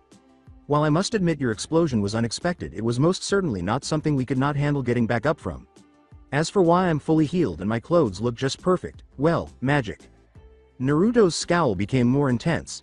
He wasn't in the mood to deal with this guy, thing, or whatever it was that was making fun of him. Particularly considering that one of the individuals who killed Issei was this guy right here. As if responding to his rage with the powerful force he desired, the blonde could feel his magic explode like a wave. His light blue magical energy swirled around him like a tiny hurricane, and his entire body started to glow. He could protect himself with this ability. He could battle the damned creature in front of him with this power. With this power, he could prevent this person from falling and ensure that, regardless of how many times he healed his wounds, he never got back up. With a light sneer, the well-dressed angel gazed at the boy. "Ah, yes," he said scornfully, "and here comes the reason I'm here. Tell me, boy, do you know how much power you are releasing right now?" He said in response to his opponent's unrelenting glare. "Child, you are currently releasing as much power as a virtue class angel. Virtue class angels have 3 sets of wings and output 4 times more magical energy than the average angle. This is nowhere near the output you had before, all things considered, but it is still an output that should be impossible for most beginning magic users to even achieve. You have more raw magical power than the 4 of us combined, and quite frankly that is most troubling." The information was not even registered by Naruto. As much as he would like to claim that would enable him to defeat this man right away, he knew that would not be possible, especially given that his adversary had been an angel for an unknown amount of time and had plenty of opportunity to hone his magical skills. In every aspect, he was superior to him in combat. He was certain that if he wanted to survive, he would need to exercise caution. Donasek let out a dramatic sigh once more. "Humph, and here I was hoping you would attack when I told you that and make this easier on me. I should have known that it would not be that easy." He gave a sadistic grin. Suddenly, he conjured up a spear of blue light with twin points sticking out at the top, saying, "I guess I do prefer the hard way more though. A lot more blood that way. Please try not to die too quickly, okay?" He vanished as abruptly as if he were flashing out of existence. A spear of light and its wielder appeared, stabbing the air where Naruto had been standing, and he fell to the ground, rolling to his left as his senses began to blare. He studied his opponent's face, observing the sheer joy in his smile. The angel with black hair moved and aimed his spear at his motionless body. He swiftly kicked up his feet, shot straight ahead, barely avoiding a stab at the ground, and delivered an uppercut to the fallen angel's face, causing him to stumble back a little. He continued the attack by giving the Donasek a quick, instinctive kick to the stomach before sweeping to knock his feet out from under him. The fallen angel managed to save himself by lightly flapping his wings to maintain his balance before charging at full speed in the direction of Naruto's retreating form. The blonde sidestepped as he threw his spear forward, causing it to lightly scrape his side. Naruto barely escaped the barrage of blows that Donasek continued to deliver. Naruto soon realized that a new strategy was required, even though his counterpart was still stabbing away. He thought to himself, "I can't keep dodging forever," as he barely escaped another stab wound that was aimed at his abdomen. After a few more shots, Naruto noticed a gap in Donasek's side and took full advantage of it, striking him in the ribs with a powerful blow enhanced by magic, knocking him out cold. "He'll tucker me out this way." Naruto stepped aside and kept stabbing the fallen's ribs, punishing them with blow after crushing blow, until he heard a solid crack and saw Donasek tremble in agony. He thrust forward, delivering a final blow to the ribs and releasing all the stored up power inside, and charged his magical energy into his fist, something that had apparently become instinctive by this point. The outcomes were instantaneous. Donasek's smoking skin, which had shielded him from the full force of Naruto's attack, was blown backwards, his feet skidding across the floor as he screamed in agony and gripped his side with his free hand. He took a few breaths, looked at his opponent, and his smile from before grew larger. The angel laughed, my, and here I thought that you were just going to be some kid who has never fought a day in his life," as his voice began to sound insane. "This is just so exciting. You're certainly putting up a lot better fight than any of the other humans that I've killed before." Naruto gave his opponent a grunt but remained silent, giving himself a moment to gather himself. "What the hell is this?" he asked himself. "How am I doing all of this? I've never fought a day in my life in an actual fight. How am I managing to keep up with this guy?" "Because a body never forgets something that it already knows what to do," spoke the seductive, nearly purring voice in his mind. "You may not remember now, but you have fought opponents like him before." "What are you talking about?" Naruto thought in a dejected manner. "Stop being so damned cryptic all the time." Donasek interrupted Naruto's reverie with the question, "Are you done resting yet, boy?" From across the room, he noticed how joyful the angel appeared, like a child eager to open all the gifts that were waiting for him beneath the tree on Christmas. He was also able to observe absently that his opponent seemed to be in a state of blissful thought and no longer seemed to be on his side. "You know, you're actually making this fun. It's been so long since I've had a good battle. Ever since we started operating as a unit I have barely been able to fight at all. It's always sneaking around and shit with Rainier. No blowing things up, no needless death, no violence, no carnage. It's been maddening." His entire body was shaking happily. "And with Miltelt it is always her and that damned need to fuck everything with 2 legs that walks. And don't get me started on Calawarner. She is always just such a frigid bitch, she never has any fun at all, won't even spar with me, says something about me being too violent." Even though Naruto currently despises the group of 4 fallen, he couldn't help but feel sorry for the blue-haired woman if this is what she has to deal with every day. To have such a strong desire for violence, this man was a certified sociopath. Naruto could understand Calawarner's reluctance to participate in many activities with the other members of the group if she was the most typical of them. He could certainly understand why she was the way she was if the others were like Donaseek. "Oh boy," Donaseek said in a sing-song voice. "Stop thinking and just fight me already." Gathering up wind under his wings, Donaseek rushed forward at high speeds and thrust his spear forwards. Naruto took the only action he could at the time because he didn't have enough time to dodge. He reached for the spear and held it firmly. He suddenly let out a hollow scream as he felt the heat from the bar of light boil the skin of his hand and was just barely hanging on. Donaseek chuckled once more. He laughed as if someone had told him a joke. "Did you really just grab my light spear with your hand?" he asked. "You truly are an idiot. You may not be affected as much as a devil is by light, but it doesn't need to be in order to kill you because you humans are usually so freaking flimsy." As he held onto the light spear and prevented it from moving, Naruto gritted his teeth in agony. Abruptly, another blue bar of light materialized in Donaseek's free hand. As he pushed it to his side, Naruto felt his eyes enlarge in terror. Naruto quickly dropped the light spear he was holding and felt the blade split one of his hairs, reminding him how close. He then managed to roll to the right to avoid being stabbed in the ground twice by both spears. Naruto realized he was in serious trouble at that very moment. Donaseek kept stabbing at the places where Naruto had been, usually missing him by an inch, while he continued to roll to the right. He could not allow it to end if he stopped at any point. Donaseek gave him another kick to the stomach, sending him flying back into a tree that cracked under the tremendous force of the impact. Suddenly, he felt a leg kick upward and send him into the air. The blonde moaned as the sheer force of the impact caused his back to ache as he felt himself slide down against the tree. He was a little shocked that nothing had been damaged. He heard laughter and glanced in time to see the fallen angel with the black hair shoot both of his blue spears at him with incredible speed. He thought frantically, "Shit, I can't dodge in this position," as he pulled back his hand and started using magic to supercharge it. Out of the corner of his eye, he saw his hand glow a brilliant blue before firing a shot that sent a blue bullet of energy hurtling toward the 2 spears. When the attacks made contact, a spectacular explosion occurred, scattering dust all around. Naruto swiftly stood up and fled toward another group of trees, using the dust as cover.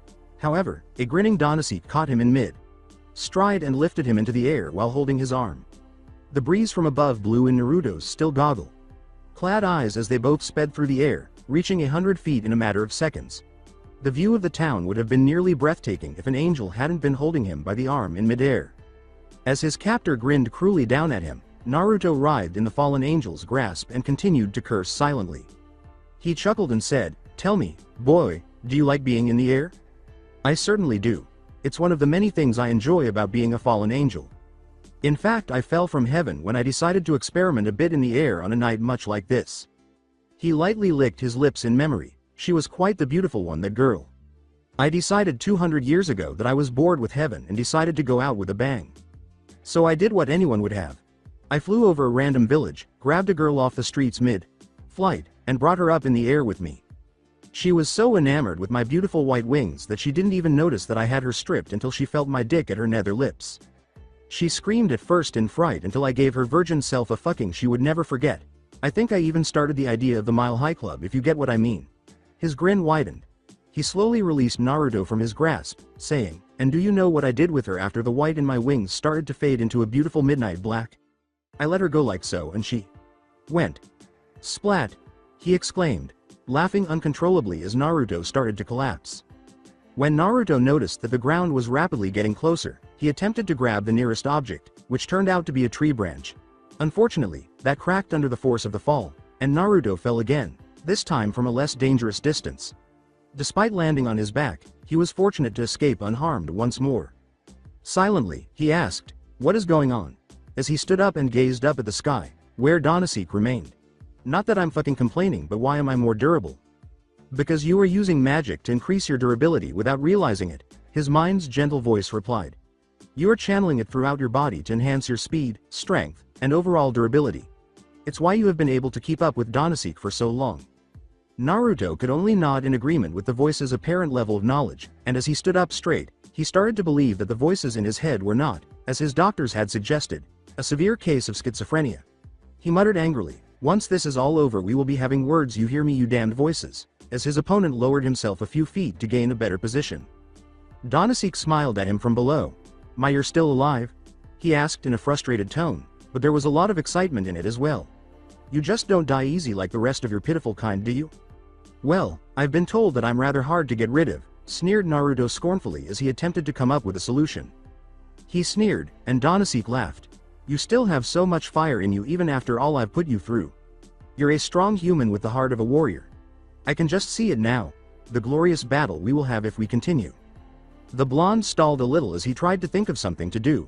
"Hold it," he said. "I have a question. Did you really do that to that girl, the one you were talking about just before you dropped me?" His opponent gave him a cruel smile. "Of course. A warrior does not lie to another warrior. We share our hearts and our memories on the battlefield as we fight to the death, as through battle is the only way you can ever truly know a person. It's part of the thrill, the clash of wills, of thoughts, of anger and rage, of hatred and all other emotions. This is how I know that I am alive, and it is a wonderful feeling." The blonde was appalled. This man was a monster, to think that he had such thoughts. He talked about how he killed a woman after raping her with joy and affection. What on earth was wrong with this individual? Donasek just kept staring at him. He said, "Well, look at you," with admiration. "You must think I'm a beast, a monster to do the things I do, don't you?" Dozens of light spears emerged from the position where Naruto stood, and a series of various magic circles appeared behind him. He spread his arms wide and laughed with delight, asking, "Well, if I'm the monster, then you're the hero that has come to slay me, right? Come then, little hero. Come and slay me if you can, but just remember, if you fail I get to kill all you love and cherish, just like that Issei kid." As the light spears started to rain down on him, Naruto gritted his teeth at the comment about his friend and started to flee. To avoid a spear that struck his side directly, he slid to the right and leapt over a light spear that crashed close to his side. Feeling the ground tremble from the impact of the projectiles, he finally made it to the trees for cover and slid behind a wide one. It was imperative that something be done, particularly in light of Donasek's recent attack and previous remarks. Had he been going crazy as soon as he got one because he was such a battle maniac? The situation would inevitably worsen if he didn't terminate this immediately. He turned to see the gauntlet still sitting on his friend's prone form, slightly obscured by the bush it still resided in, when he heard a voice shout, "Hey boy." Bright light was emanating from the gem in the center. "It looks like you're struggling there with that fallen."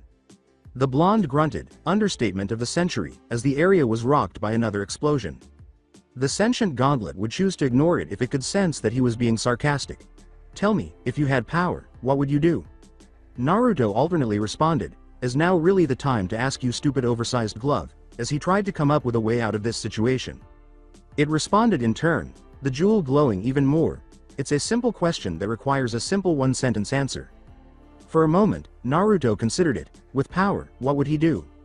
To be honest, he had never given it much thought until now. He didn't even know what he wanted, so he had never thought of power as a means to get it. No, that was untrue. He was aware of his desires.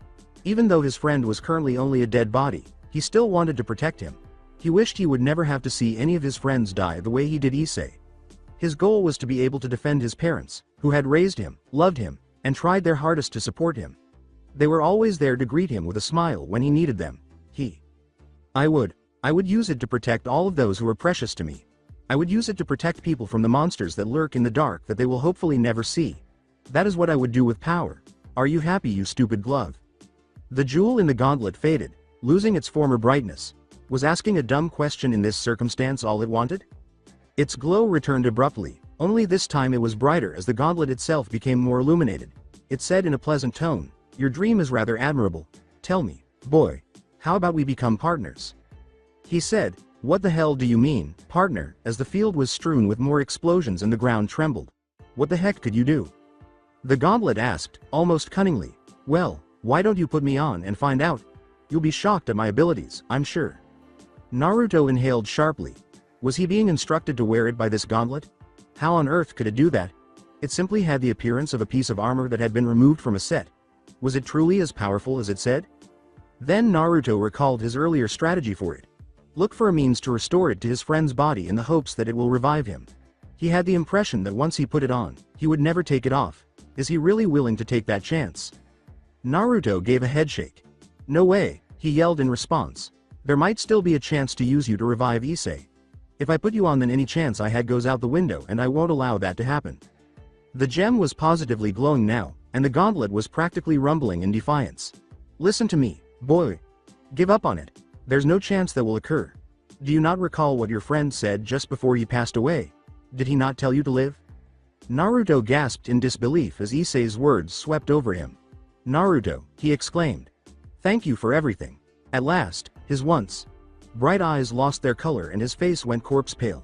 He kept gasping, now get out of here and live. Live for both of us, brother. The memory caused Naruto's resolve to crumble as tears welled up in his eyes once more. Silently, damn it, he cursed. Damn it all, I'm sorry Issei, I really am. Almost passionately, he continued the gauntlet after telling you to live, didn't he? No, he told you to live for the two of you, not just to live. If you don't accept my assistance, you'll fail him once more and die here. Do you want it that way? Naruto tightened his fists and closed his eyes. Issei had desired his survival. He could live and fight for them both if he lived, which is why Issei wanted him to.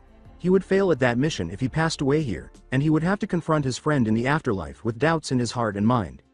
He and Issei had yet to experience a great deal, and he would never be able to do it for them both if he passed away. It was all over if he passed away, and he couldn't allow that to occur.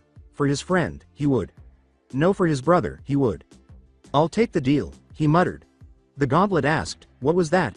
Unfortunately, your feeble resolve is being drowned out by the background explosions, making it impossible for me to hear you. Naruto yelled, said I accept you fucking hunk of scrap metal, as he emerged from his hiding place and sprinted in the direction of his friend's corpse. He slid into the safety of the brush that concealed his target and avoided a number of light spears that were aimed straight at his head.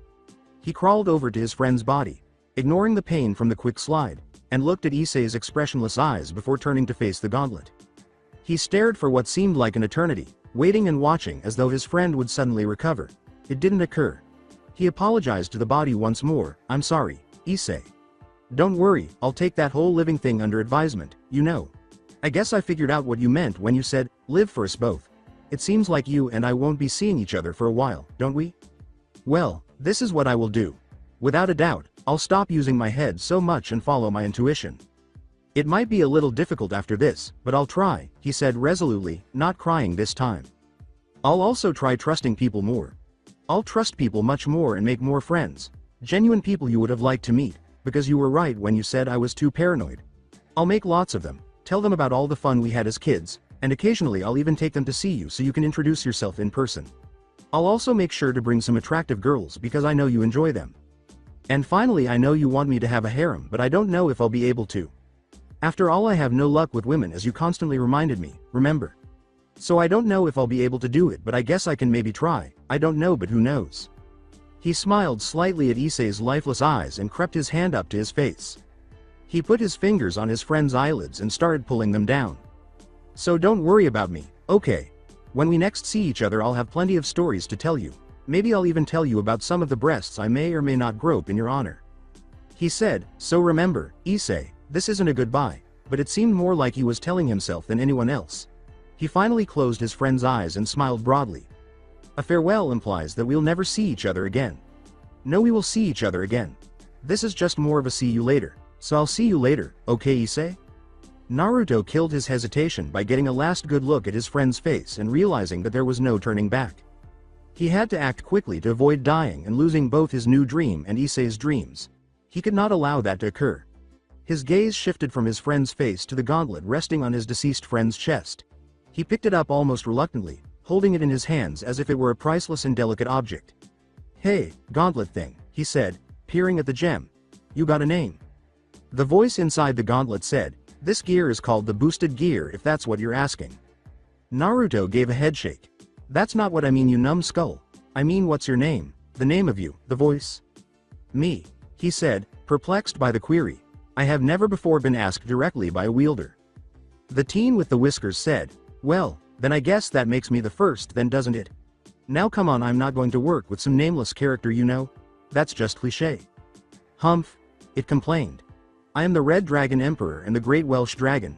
You dumb brat, you'd better remember my name, Diedrich. As he slipped the gauntlet onto his arm, it started to glow, and a gold-looking emblem with dragon's wings appeared close to the gem. And my name is Tachibana Naruto, so you better remember that too, okay, he said.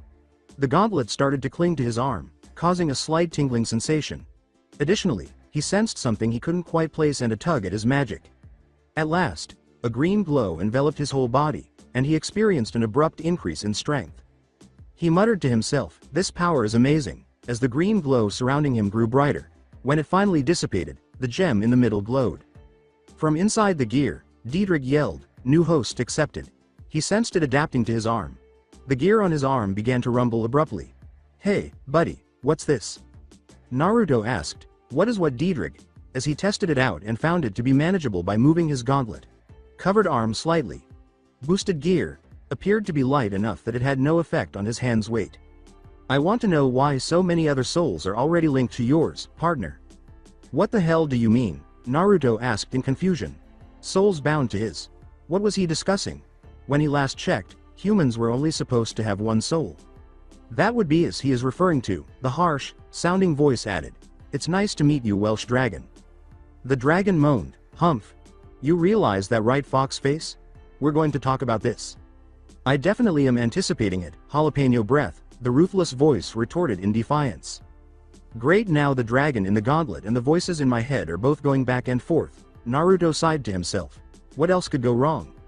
A voice above him said, oh boy, and when he looked up, he saw Donasek staring down at him with numerous light spears ready to hit him from above. His sadistic smile turned to a sneer as his eyes narrowed and he said, it seems that you went all cowardly on me, boy, and ran away. The light spears then started to rain down from above him. I don't like it when people become cowards, boys. Do you know what I do to them? He said. I stab them over and over till they can't get up anymore.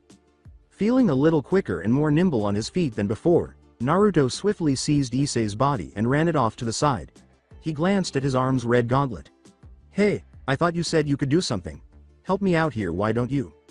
Instead of responding formally, he heard a cry of boost as a green glow enveloped him and he found himself running faster than before.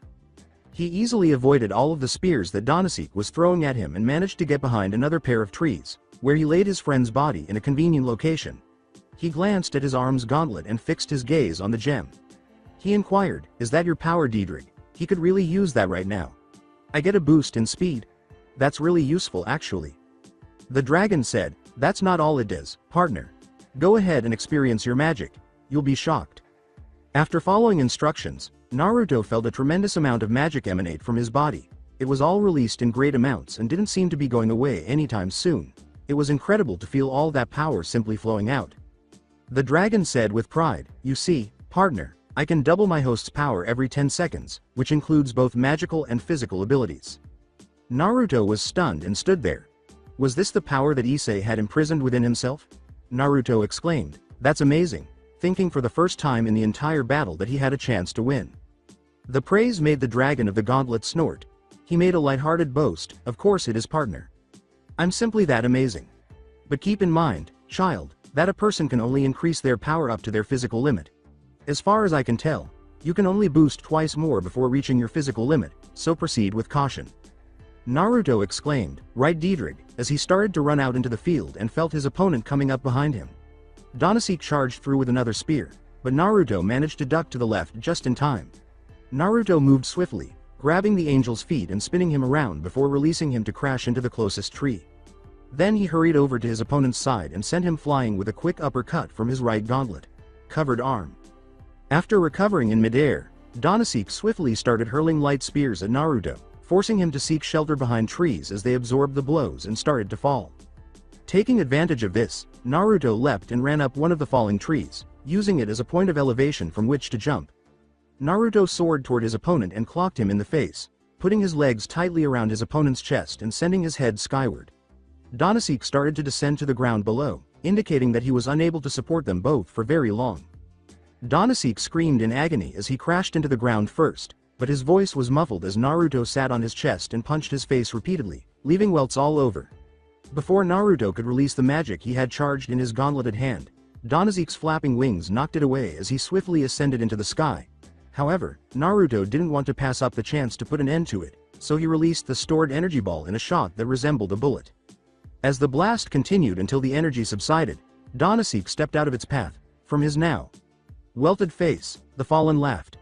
His voice was blissful, as if he had no problems at all. "I take back the comment about you being a coward boy," he shouted. "You are truly a fun opponent, and when this is over I will regale the tale of this battle to all of my future adversaries." Naruto yelled back, "And what makes you think you have a future Jerkass?" as he prepared another powerful magic shot in his palm. After everything he had to go through to get here, he was not going to allow this jerk to win. Here, he would not lose. "This is what says I'll win," Donasek retorted, launching dozens of light spears at him at breakneck speed. Naruto yelled, "Shit," and resumed his dodging. "Diedrich, I need another boost here." As the blonde turned into a blur on the battlefield, dodging spears left and right as they came at him. "Boost?" echoed the dragon once more and directed more of his energy toward Naruto. Naruto finally showed courage by removing a stray light spear from the air with his gauntlet covered hand. He grinned at his advantage because it didn't burn him like it did with his bare hands. He retaliated swiftly with the spear, and Donasek barely avoided it before it hit him. Donasek glared at him and shot him again, but he started stealing spears from the group and shooting them back at him. Because of this, he had to dodge multiple times, which gave Naruto a little extra time to come up with a strategy. Thinking, "I could try and outlast him," the blonde said. "He said I had more magical power than he originally, and after boosting 2 times after I'm sure to have plenty more. If I can just hold out a little longer." The harsh voice said, "I doubt that is going to work," in a tactful manner. "He will not be that stupid. He might be a battle maniac, but he is probably a smart battle manic. He will smell such a plan from a mile away." "Then what do you recommend, giant fleabag?" Diedrich said. "This guy is superior to his partner in the air. He'll see right through the tree. Jumping strategy, so we can't use it again. We can't get close to him unless my partner activates my balance breaker, which he can't even do right now." "Then let me help you out," the insane voice of the person they called Shukaku yelled. "I got a trick that will give us just what we need to beat this asshat." With a casual tone, Diedrich asked, "And what can you possibly do?" Shukaku snapped back angrily, "What was the thing you told Naruto, you overgrown lizard? I believe you said. Why don't you put me on and find out? Well, why doesn't Naruto just channel my power and see for himself?" The fox's voice said, "Lizard, as much as I hate to say it, the little fool is right," just as Diedrich had stated. "If anyone's power is good for this situation, it is Shukaku's power. Trust me." Shukaku asked nonchalantly, trying but failing to maintain a composed demeanor, "So, what do ya say, kid? Want to give it a shot?" For a moment, Naruto considered it. In a single day, everything in his life had to change. The voices in his head, which Diedrich claims are souls connected to his own, want to assist him now that his friend has died. He has discovered he has access to magic, he has survived a burning building, he is battling a fallen angel, and he is wearing a talking gauntlet that supposedly enhances his abilities and contains a dragon. He most likely would have laughed in their faces if someone had told him that this was what was going to happen to him. Regretfully, he lacked the luxury because, even with his newfound power, he would not be able to use it if he did nothing. It left him with a lot of unresolved questions, a lot of jumbled thoughts, and a lot of problems that were likely to arise. However, he had already taken a lot of chances today alone. What could a truly insane person possibly do? Thinking of a fallback strategy in case this didn't work, he asked blankly, "What do I need to do to use your power?" Shukaku exclaimed, "What, we're really going to do this?" before he started chatting excitedly. "Yahoo, alright, the only thing you need to do is feel inside yourself for me. We need to form a direct connection between your soul and mine so you can use my abilities." The dragon of the gauntlet questioned, "Are you sure this is a good idea, partner? We might be able to win in another way." Naruto said, "We've run out of options," as he ducked under another barrage of light spears, one of which grazed his cheek. "Besides, you said if I boosted 2 more times then my stamina would go, see you put. I have 1 more boost left before that happens, and we can't take the chance of me losing energy and being at this guy's mercy." Naruto tilted his head toward Donasek. "He also must have good control because this bastard is not slowing down, so I need to do something even if I am betting on an unknown." I've done it a lot today, so why not once more? The dragon answered, interesting outlook. All right, then. Partner, I'll support you on this one. I only hope it succeeds. The blonde with the whiskers said, me too, as he stopped. As Donasit gazed at his motionless form, nearly dissecting him, the light spears had ceased. The angel gazed at him with a disappointed expression, as though he had grown disinterested in a toy. He would have preferred to avoid it if he could have, because it was a rather frightening sensation. So are you giving up?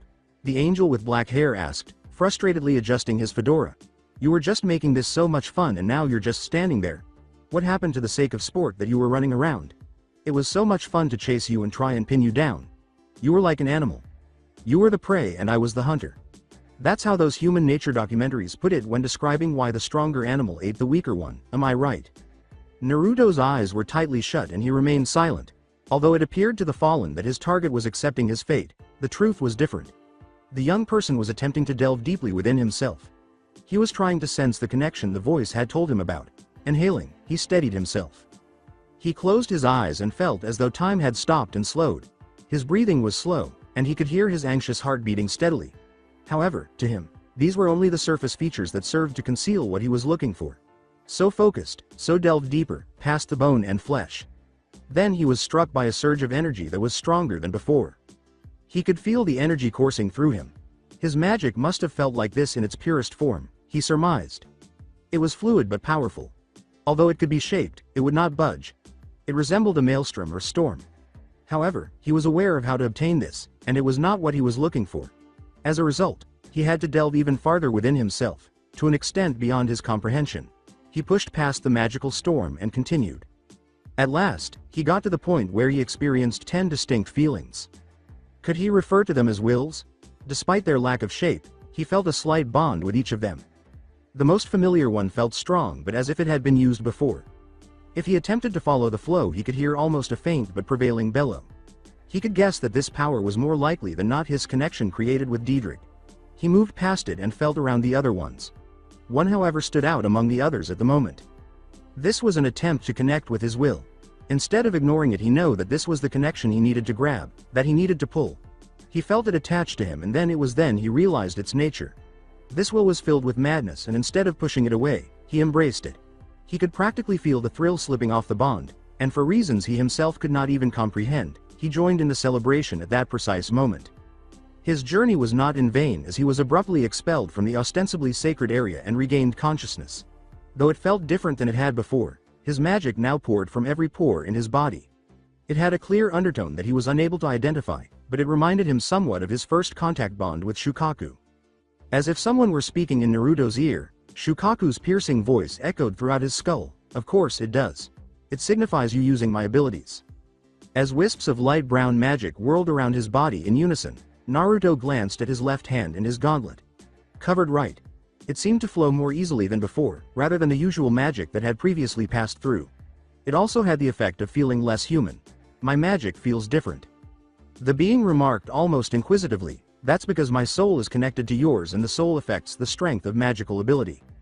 The blonde might have been faulted if they were in any other circumstance than the one they're in now.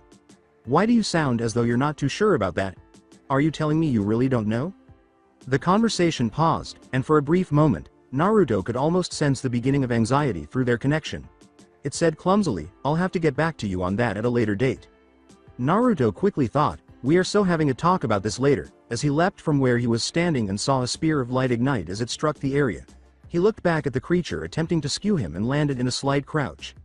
The man in the fedora was smiling so broadly that the blonde questioned whether he had learned his smile from a bad guy in a corny action movie. He appeared to enjoy the fact that the pursuit was still ongoing. Donasit appeared to be delighted as he smiled at his victim. He yelled, so it seems I was wrong, from above Naruto, who was giving him the most defiant glare he could manage. You weren't giving up. You were just harnessing your magical power further. You've even managed to change the color and nature of your magical energy. Even your eyes have changed color. Changed color? The teen with the whiskers mused. What does he mean by that? Oh, I forgot to tell you that your eye color would change when you used one of our powers, remarked Shukaku. When you connect with us to use our abilities, then your eyes change to what our eyes look like to reflect our connection. The voice was guttural. Of course the daft moron would forget to tell him that little tidbit, it said. Oh fuck you fox. Shukaku's irate voice shot back. I just didn't get around to telling him until now. Cut me some slack. The dragon, perched on Naruto's arm, remarked, we need to make sure partner gets out of this alive first before you two get into one of those petty squabbles you seem so fond of. However, Tanuki, your power is pretty amazing. In essence, you're acting as a filter to alter the nature of his magic so that its powers are more in line with particular components and give him enough flexibility to get around the way that typical human magic is performed. It's unlike anything I've seen in a long time. Before Shukaku could, the sensual voice interrupted, careful scales or you'll inflate his ego. Now focus child or else this fight will be lost. Yeah, we hear you. Shukaku exclaimed in a voice that sounded frustrated.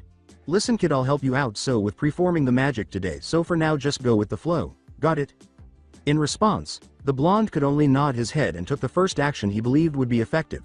He tried the same attack he had tried in the church, clenching his left hand into a fist. He could almost see the bullet in his head. He threw back his fist, and oddly enough, a brown circle with antiquated looking symbols swirling around it materialized in front of him. The only sensible thing he could think of was to punch it. He experienced a slight drop in energy as his fist struck the circle, and an unexpected outcome occurred. His opponent, who appeared somewhat taken aback by the assault, only managed to sidestep it as a massive bullet of compressed air shot out of the circle and raced toward him. The blonde raised his right gauntlet, covered hand and raised it back this time, deciding that he now understood how this magic operated.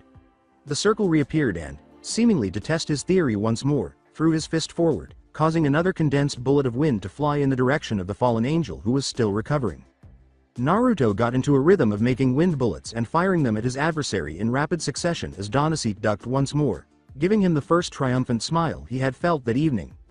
His speed seemed to have quadrupled as a result of the two boosts, and he flung his arms forward like a machine gun that was constantly firing. The blonde followed him with his shots as the black winged creature flew around, but none of them were successful. He had only managed one sequence of consecutively placed hits and had been on the run for the majority of the fight. Even after donning the boosted gear throughout the fight, he had never once been in control. However, he now felt that his chances of surviving had increased, and he was perfectly content with that. Donasek chose to remind the blonde who was the predator in this game because he could almost sense that his opponent felt in control. The black-haired angel stopped in the face of another airborne bullet, materialized a line of blue spears behind him, and joyfully fired them at his human victim. He yelled, "Do you know who I am, human?" as the spiky-haired teenager, who had started using his air bullets to try to blow them up before they reached him, was hit by his rain of spears. "I am the most magically talented of our group. Do you simply believe that someone who has just come into their ability can outfight me? You think you can outfight one of the fallen who survived the Great War while you were but a twinkle in the eye of your ancestor? Do not make me laugh." 3 light spears landed where Naruto had been standing and exploded, blowing him back slightly. Naruto was unable to destroy all the spears before they reached him. The blonde extended his hands and grasped the ground with them to gain control, lowering himself and skidding to a stop. When he looked up, he saw another spear flying toward his face. In response, he raised his left hand, formed a circle once more, and forced another air bullet out of it. The spear was destroyed in a shower of light as the compressed gale crashed into it. The teen with the whiskers snarled as he glanced up at his floating opponent.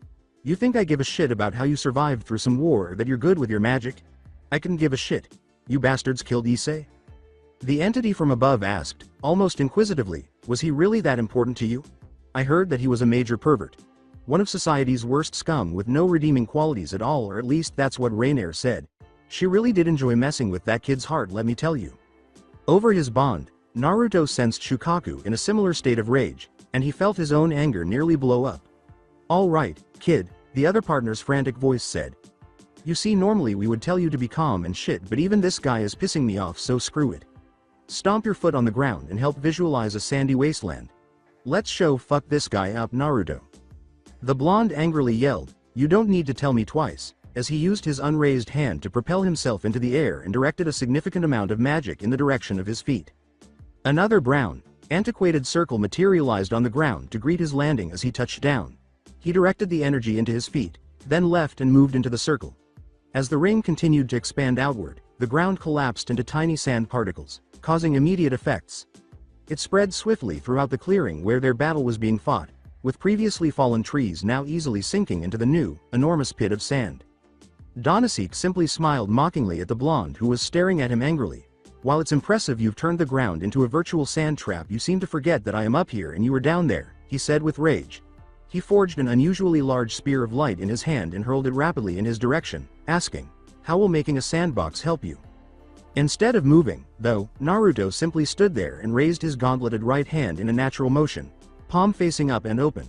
He knew he was doing the right thing when he sensed Shukaku's serenity over their bond. Particles of sand from the pit started to flow into the air and rapidly accumulate as the spear pulled closer.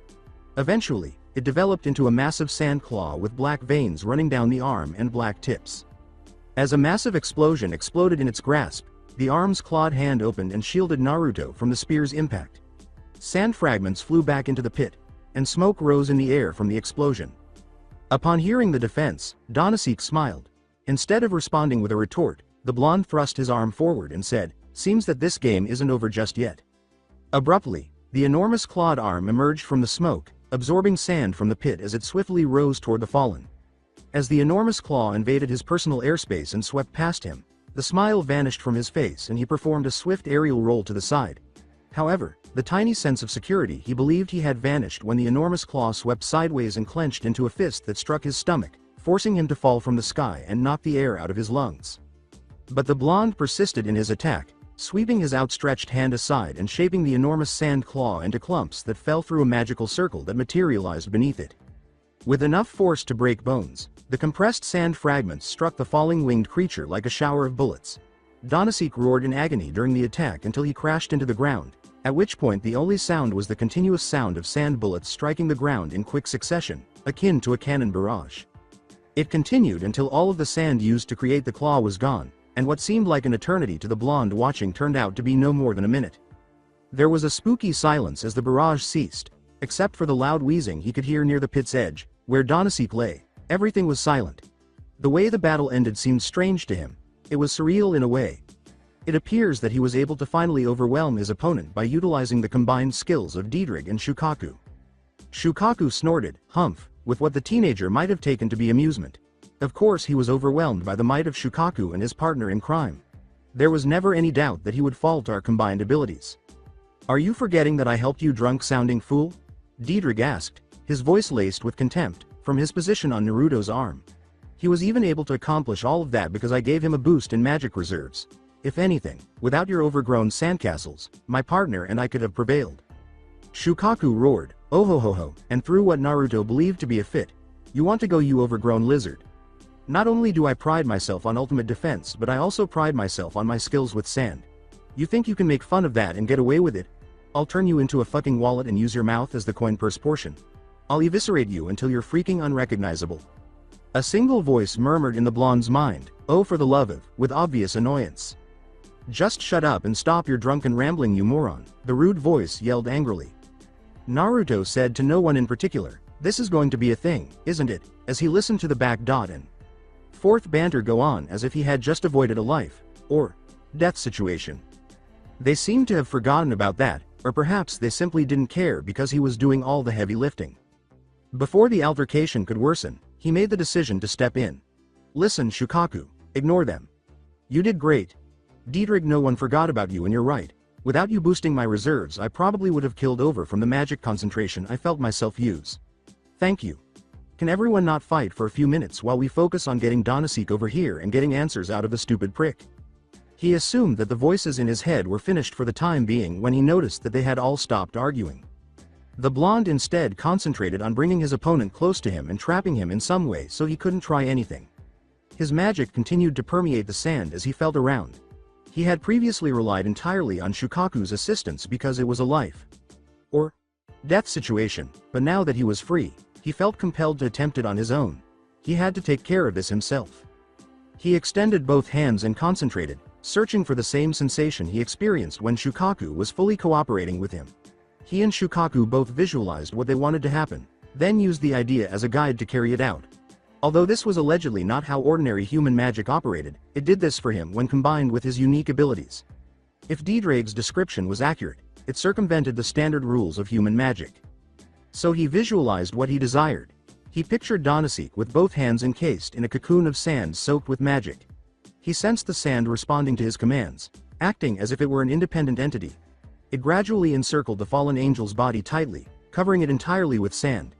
The black-haired man struggled a little in the encasing, but he didn't notice any other significant movements. He willed it toward him and drew both hands back, with his opponent's head protruding from the enormous clump in dejected silence. The whiskered teenager observed the sand shift as a massive mass of it was drawn toward him. Shukaku exclaimed with delight, "Hey, you're already a natural," nearly breaking Naruto's focus. "You managed to figure it out slightly already. I'm so proud of you, Naruto." However, Naruto chose to look at the man who had just arrived in front of him rather than respond. He spent the entire night staring at the man who had attempted to kill him and had succeeded with his friend, but when he saw his opponent in his condition, he felt a sick sense of satisfaction. Since his hair was in ruins and his face was covered in bruises, Donasek truly looked worse for the wear. He gave Naruto a disdainful glare with his one unswollen eye, and Naruto returned the look with a blank expression. Donasek finally broke the silence. The fallen angel said, "Well, it seems that you won our little game," with a faint smile creeping onto his face. "If it weren't for the fact I was about to die, I might have congratulated you, but realizing you're about to die kind of makes you a sore loser, you know?" "Where is Rainier, Donasek?" Naruto asked, attempting to maintain composure. He had to maintain his composure. He had to put an end to this and ensure that Rainier would not return for him, that she would not return for Donasek, or that this was not part of a larger plot. He had to ensure the safety of what was left of his loved ones. Donasek gave a disdainful snort. "You don't have to worry about her coming back, he said casually. "At least you don't have to worry about her coming back with Grigori permission at least." "Why, I thought you guys worked with this Grigori," Naruto asked lightly. "Would she not be allowed to come back because you guys failed in your mission to kill both Issei and I?" Donasek simply gave him a small laugh, as if he had cracked a joke. "You think Grigori wanted you and your little friend dead? Please. The only reason you were on our radar was because Governor Azazel saw that you two more likely than not both had powerful sacred gears and wanted us to observe you. Neither you or your little friend were supposed to die." The comment infuriated Naruto, who wanted to yell and inquire as to why they weren't supposed to. Despite not being allowed to, they attempted to kill him in addition to killing Issei. Then, where in hell did they come up with the concept? Why did they act in this way? To avoid screaming and throwing a fit, he bit his tongue. Their issue would not be resolved by that. Luckily for him, it seems that Diedrich also wanted this question addressed. Who else ordered my former container dead and my partner dead if Azazel didn't?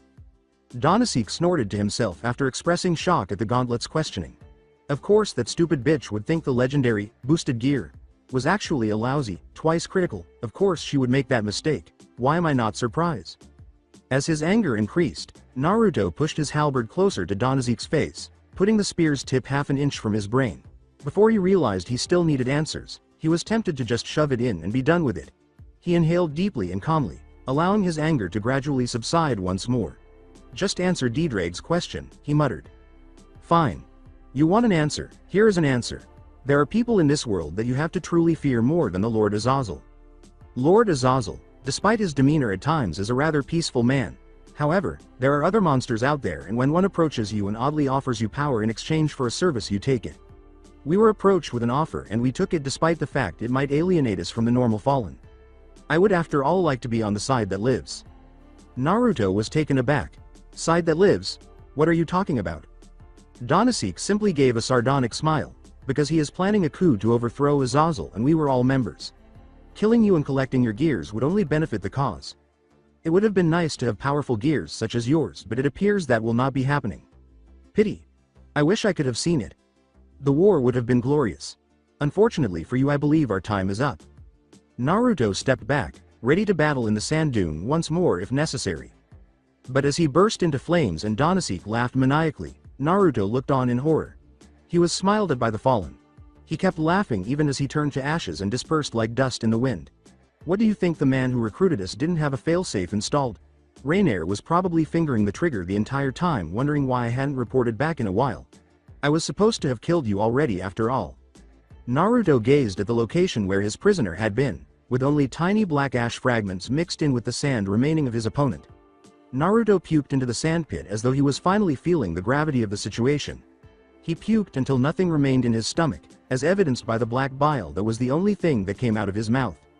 Naruto wiped his mouth and walked up the side of the pit toward where he left Issei's body, thinking absently, fallen angels, supernatural wars, dragons in gauntlets. He used his halberd to stay upright because it was difficult to walk in the sand.